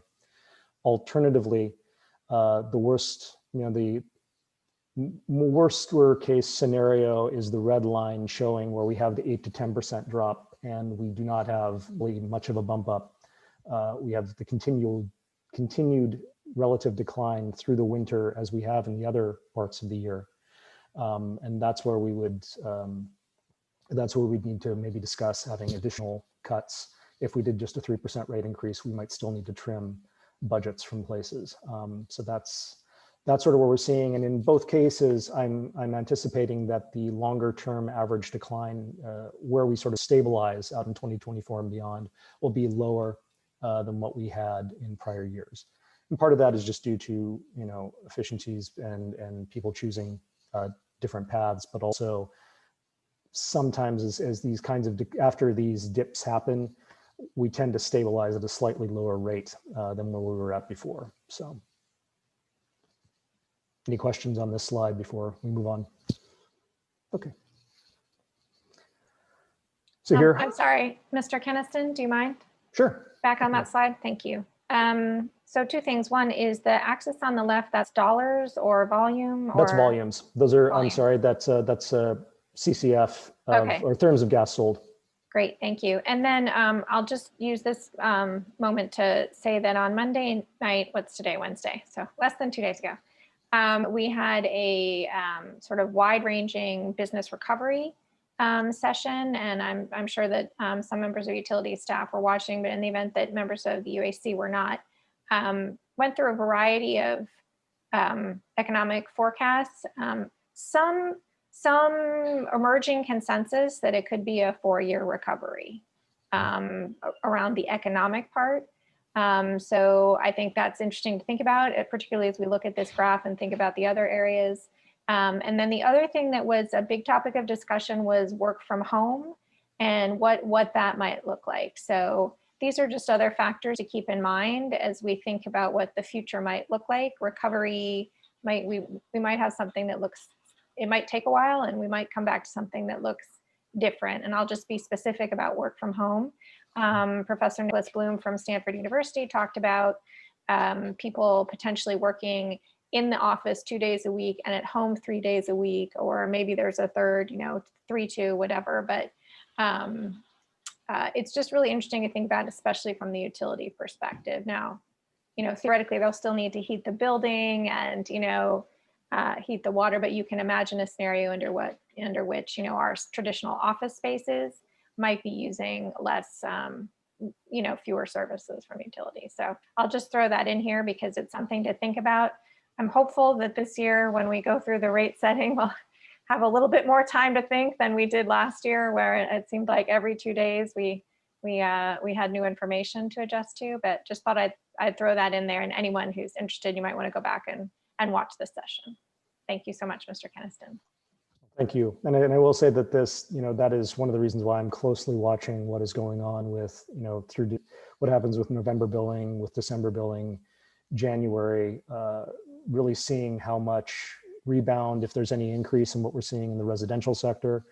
I think one of the interesting parts, and I'm digressing a little bit, but we noticed in the commercial sector, thought there wouldn't be that much of a shift in gas usage during the spring months. And I was surprised to see that, yes, there was still actually quite a bit of drop for the places that they turn off they don't need to, they're not heating, they're not cooling their building, but there also is a certain amount of heating cooling combination that goes on in those business settings. And so, yes, gas usage declined even there. And we'll be curious to see how, with people transitioning back to the office, when that happens, how much additional building heating cooling load will bump up the commercial sector, how much people working at home when it's colder, different, at times when they're not normally at home, whether gas usage is going to increase during the time. My heater is on, but I'm still trying as much as possible to moderate and wear a sweater while I'm at home. Just seeing what customer behavior is going to be like moving forward is just really going to change how these gas sales estimates look going forward. And it's possible we're hoping that we stay close to the blue line, but it's possible we could do something even lower than the red. And that's something we'll be watching and factoring in. So here, costs are represented by the bars, revenues represented by the red, and we see in the gas that we need to have a 3% rate increase in 2022 and 5% thereafter. We've been, every time that the bar is above the line, that shows that we are eating into reserves in some way. And so we can see that we've been continually above the mark, and our reserves are showing it. Now, if we move on to the next slide. We were okay at the end of 20. We actually did quite well. We're dipping into that in 21. We have a low CIP year in 22, but then we dropped down to right near the minimum mark in 2023 and don't really start recovering until into 2025, 2026. And this is with the 3% rate increase, 5% rate increases thereafter, and only a medium sales decline scenario. The next, an alternate, if we do 0, the graph itself doesn't look terribly much different than what we had in the prior example, but where you notice it is in the following chart. And that's where we keep everything above minimum, but in order to do that, we have to have $5.4 million of cost cuts by 2023, 2024 to keep us afloat. And so that's sort of the dilemma we're at right now, what we're going with. That's why we're going to be proposing a 3. And as I said, we'll be watching very carefully what's going on in the next weeks and month or two to see what happens and seeing if we need to modify these proposals further. We are working on, looking to see where we can trim costs when we can and try to keep the rate increases as low as possible. But this is what we have for you today. And I look forward to any questions you may have, or items that you would like to see, or areas that you would like to have us look into in the future. Thank you very much. Do you mind just putting up the first overhead slide of like each utility and the percentage recommended increase? Slide number 2. Yeah. Yeah, I think so. Yeah. Thank you. So let's see, commissioners, are there any questions or comments? Folks wanting to? And I'll just quickly add, I think you wanted to know what the impact of a 3% rate increase would be. It's about $1.50 on average per month. This is how that would roll. So.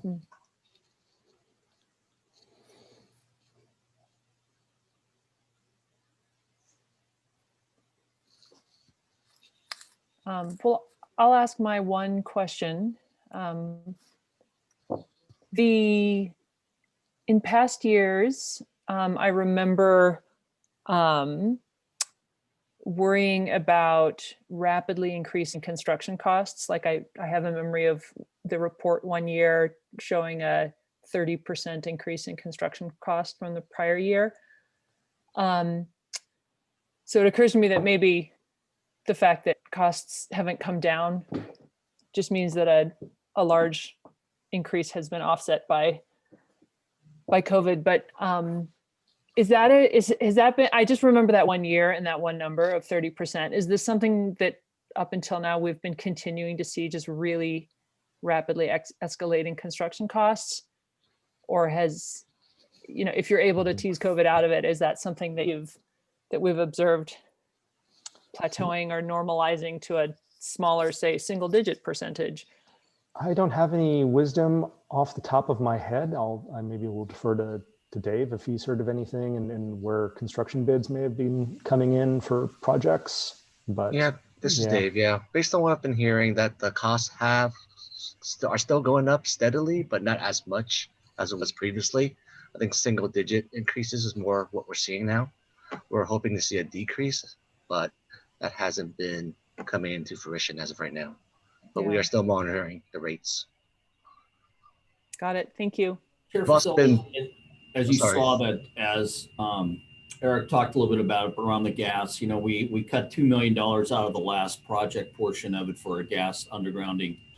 And so what we're seeing is we're seeing those costs. I was hoping that we would start seeing costs come down at the beginning of the year, but we are finding that the competitive bids that are coming in have not dropped, and we're readjusting how much CIP that we can actually do. And it's not just in gas, we're seeing it across water and wastewater as well too. Those Yeah, I costs- remember it being a sort of a trend across all the utilities. Yes. I see. That's interesting. Commissioner Danaher, your Zoom hand is up. All right, thank you. So Veronica, it's a great presentation, very clear. Thank you for that. And I like to see the projections on how it does for the operating and capital reserves. And generally they're good, except the electric one goes very low. And I know we want to postpone rate increases during this COVID time, but I want to make sure we're not being too aggressive on that. Do the projections assume a normal water year next year? Or if we have a drought year, are we going to lose another 10 million and be through our reserves in a blink of an eye? So I will say that we always project sort of an average hydro year, but in the case of electric, we do have a hydro stabilization reserve, which we've set aside money in to specifically deal with drought situations. And we've been funding that when we can. We also have in our rate repertoire, and it's been approved, a hydro rate adder.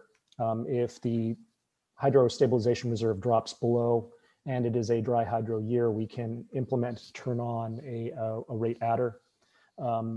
At behest of, we'd have to go to council and tell them that we're doing it, but we have that mechanism already approved and in play. Similarly, if we had a really wet year and our hydro reserves were high, we could return money to customers via the same mechanism, but we do have means at our disposal to help counteract a drought situation if we were to encounter it.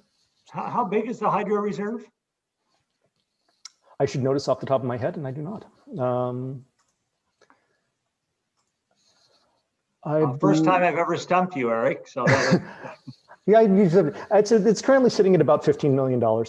Okay. Yeah, actually, Jonathan just corrected me. It's about 12 million right now. I think my plan was to try and put about another $2 million into it this year, but that may have to waver depending on, again, how sales do. But yeah, we're sitting at 12 million right now. Okay, thank you. That's helpful. I know, the guidance is to postpone rate increases where possible. Does the projected reserve level make the staff nervous on that for the electric? And apart from the hydro, which you've answered, what other contingencies could really put a hole in that? So, other contingencies that we have right now, I think, I don't know if I would, I'm trying to think off the top of my head if I could, say any other like power supply contingencies or default risks. There's not, again, getting back to that slide 41, that sort of details all of the total confluence of potential risk that we have to the supply portfolio for FY 2021 is sitting at about $20 million. And that's if everything were to go sideways all at once. The chances of that happening are minuscule at best. But to say, again, that would be about $20 million. We have enough to where we could cover that again from sources if we would need to. So Okay. I'm a rates person, so I'm never happy when we're near the minimum on reserves, but it doesn't have me sweating that much as badly as, say, on the gas, which is why I would recommend something there. So Very good. Very comforting. Very.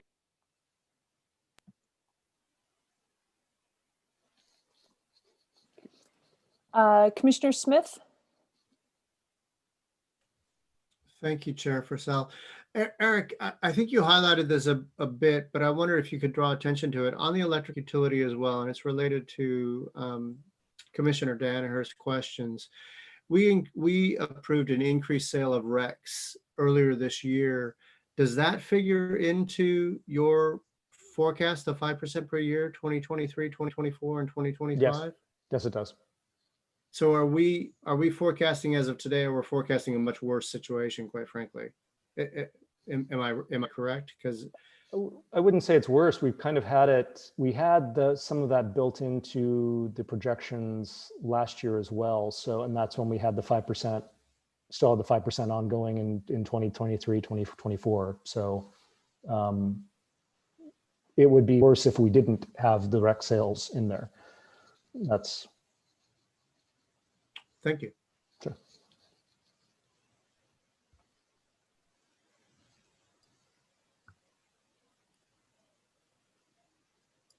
Scanning for additional hands. It occurs to me that you put in two alternatives for the gas rate increase, the 3%, but also made sure to include a 0% scenario. I'm not a huge fan of cutting another $5 million in costs from the gas utility under the assumption that the reason those costs had been budgeted was because they were necessary and reasonable. But can you speak a little bit to what kinds of things would have to be cut? I mean, the most likely place where cuts would come would be delaying of capital improvement, main replacement projects would be the most likely scenario, because those are the biggest ticket items, easiest ones to push off by a year or two if we needed to. It's never our favorite solution to do those kinds of things. And correct me if yeah. I'm wrong, the utility delayed some main replacements already because there was the focus on the downtown project and a few other reasons. Yeah, I believe the downtown project, if maybe Dean or Dave can correct me, but I think the downtown project ended up being so large and time consuming that tackling another project at the same time was not really feasible. I think that's a good way to put it, or am I I think that if I could add is that, last year we were looking to make some cuts and not get so deep into the reserves, knowing that there was a possibility that the reserves are going to have to be cut again this year. So that what we did was we shrunk the size of what we would typically do. Typically, we would spend somewhere around $9 to $10 million in CIP funds on gas, but we actually saved about $2.5 million of it. So we're moving forward with a project as we speak, but it's not as large as it was. It's something else that we could do is, as Eric talked about, we could defer 100% of some of the projects, or we could just shorten the amount of linear foot of a replacement that we could do at that point. So maybe not 9, but maybe it's $6 million and save, a little bit of there. I think also too, is, as Eric said earlier, is that there's a possibility that we would look at the cross-bore project itself. There's $1 million budgeted for the next 2 years. There's 1 year already in being done. So we may look at that, pushing that out another year with that portion of it. Got it. Well, for what it's worth, I mean, ultimately it's up to council, but I certainly feel that a 3% increase feels modest and reasonable, and hate to sacrifice the projects, the ongoing projects to keep the utility healthy and safe. Are there any other questions or comments before we move on? All right, well, thank you very much. Oh, nope, Commissioner Danaher, was that a? You're muted. I know this was for discussion and not action, but does it help staff if others weigh in? I share Lisa's opinion on this. I think it would be helpful to hear reactions. Okay. Both on the wastewater and the gas. I'm supportive of the proposals. Thank you. Yeah, I'm supportive of the wastewater increase as well. Commissioner Johnston? I'm supportive of as well. I think I think the staff has done a really good job of keeping the rates down this past year, and the projection here is to keep them quite low as well, the increases. But pushing all of this capital improvements off to the future is just going to mean bigger increases. So a modest rate increase is what you're proposing here. I would support that. Vice Chair Siegel? Same, I would support it, and I do worry if we keep deferring it that not only will the rates have to go up later, but they may have to go up steeper because it seems that capital improvement projects keep getting more expensive over time. We've seen that in the past where by deferring it, we ended up paying more. So I support both as well. With the caveat, I guess, it'll be helpful to have more information about customers and what these deferred projects might look like, but from what we know today, it makes sense. Commissioner Scharf? Yeah, I support both as well. I think staff did an excellent job making the case for it.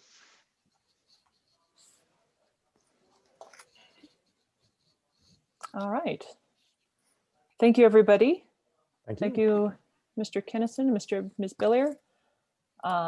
Great report. And I know we'll be continuing to talk about rates and finances for much of next year as well, next calendar year. So it's good to get an early start, wrapping our heads around this. Moving on to the final item of new business, it is time to select a budget subcommittee. And I think almost all of us, I don't know, Commissioner Scharf, if you ever served as a commission subcommittee person, but I know you've been deep into the utilities budget as a council person. So I think we've all done this before, but we're looking for 2 to 3 volunteers, I believe. I would volunteer. I would Mr. volunteer. Jackson, Commissioner Smith, Vice Chair Siegel. All right, does it work out that neatly? Is there anybody who? Great, do we have to do a motion and stuff for this? I think we do, yes. All right. We haven't done it by motion in the past. Yeah. You got it. You've made note, Vice Chair Siegel and Commissioners Jackson and Smith. Thank you for volunteering.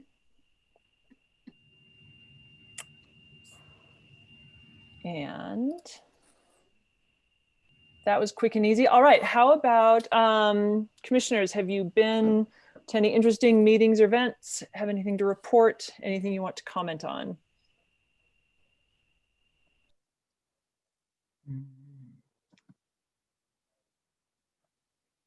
All right, looks like it's been a quiet month for us, which is fine. Moving on then. Topics for upcoming meetings, and I'll say like I did last month. It's helpful in if we frame. There's usually a lot of stuff we're just interested in, so framing it as, is this a discussion, agendized discussion topic that we're asking for, or just information, maybe in Director Batchelor's report or offline or something. So with that said, do we have suggestions for future topics? Commissioner Danaher.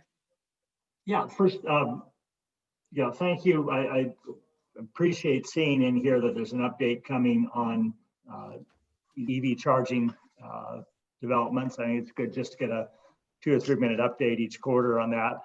On DSD permit process, is this to do with our request for presentation on permitting for home electrification issues? And solar panels and storage and the like?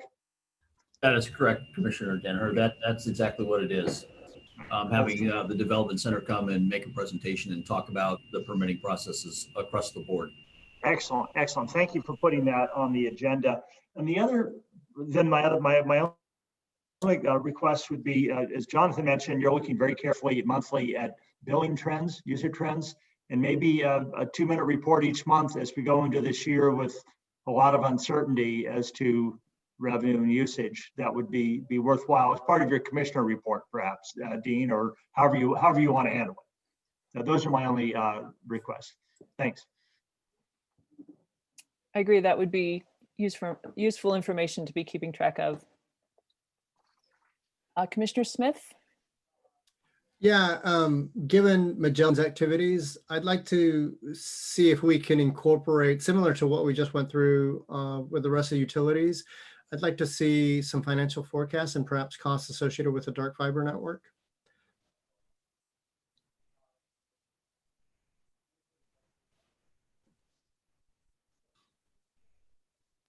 Stunned silence. Could you just clarify what you're looking for, Commissioner Smith? Yeah, no, absolutely. Similar to what we do with, for example, wastewater and electricity.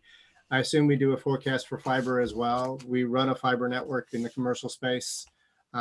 Let's understand what those costs are associated. Let's understand what the revenues are associated. Let's understand where the funds and the reserve fund currently stands. Sure, we can do that. Great.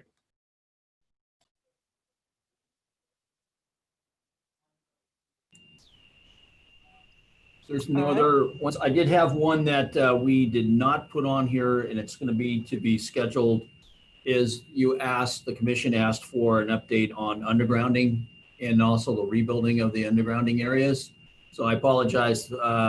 That is to be scheduled. We haven't figured out a timeline. We're thinking maybe February, March timeline on that, but it will be on the upcoming 12-month rolling calendar.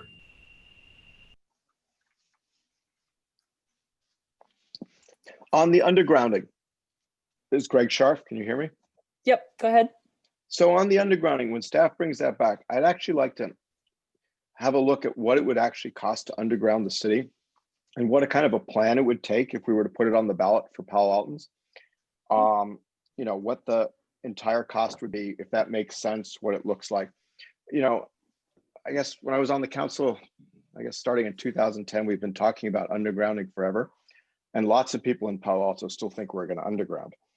And if we do nothing the way it is, we're not going to underground anything other than the small things we do once in a while.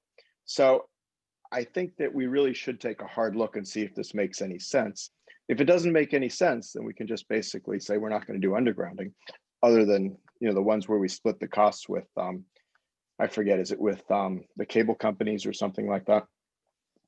And you know, because someone brought up today, for instance, using the electric fund for undergrounding. I think undergrounding is a much more expensive number than that. So I really do think it would be helpful for the public and helpful for us. And it may be a good idea. What kind of a rate increase would it look like to do an undergrounding over the whole city? What would be the time frame? How would that go? And then I think we shouldn't do it other than through a ballot measure where we then raise either utility rates or raise it some other way and get it done. But that's sort of what I would like to see staff put together. We did a back of an envelope probably 3-4 years ago, and working through engineering, looking at it in a 3-year time frame. So if we undergrounded the whole entire city within a 3-year period, it was about $300 million. But I'll be more than glad to go back to engineering to see what that true cost is. We'll look at what our last recent undergrounding costs were of the project that just finished up. And then we could add a little bit of an escalator on that and take a look at that in this report for you. That would be great. We might also want to look at it a longer period, because if we were actually going to look at this, I just have a sneaking suspicion that 3 years would be tearing up the entire city. And it might be too much construction, frankly, in a 3-year period. So, I mean, I'm thinking more of back of the envelope. If we were really going to do this, I actually thought if we were really going to do it, it's probably a 10-year process or at least a 5-year process. But I mean, I don't really understand enough about it, but I would like us to take a real back of the envelope look and see if this makes some sense as something to pursue, or whether or not we should just say this makes no sense. Well, I think one of the other caveats to this thing that we need to take a look at is, if we're going to do electrification, we're truly going to do electrification, to really get better reliability. It might be the time that as we do electrification, that we then look at undergrounding those areas at the same time and bring everything in there. Because you're right, we are not going to get AT&T and Comcast to help out in the residential areas because they're already there. But if we force them off the poles, then at that point, we haven't had those conversations with them yet, but if we force them off the poles, then at that point, we might have a little bit more leverage with them to look at those costs. All right, I think you know what I want. I really appreciate that. Thanks. Absolutely. I agree. That would be very interesting to dive into. All right. Nobody else wants to suggest anything, then I think we can go ahead and see if there's a motion to adjourn. I move to adjourn. I second. Excellent, thank you. And I think we usually do this one by just waving and smiling into the camera. Approved. All right, thanks everybody. Thanks to the staff for great presentations and everybody for a good discussion. Really Thank you, great folks. presentations. Thanks. Good Thank you, night. everybody. Happy See you holidays. next month. Thank you. Bye-bye. Bye-bye.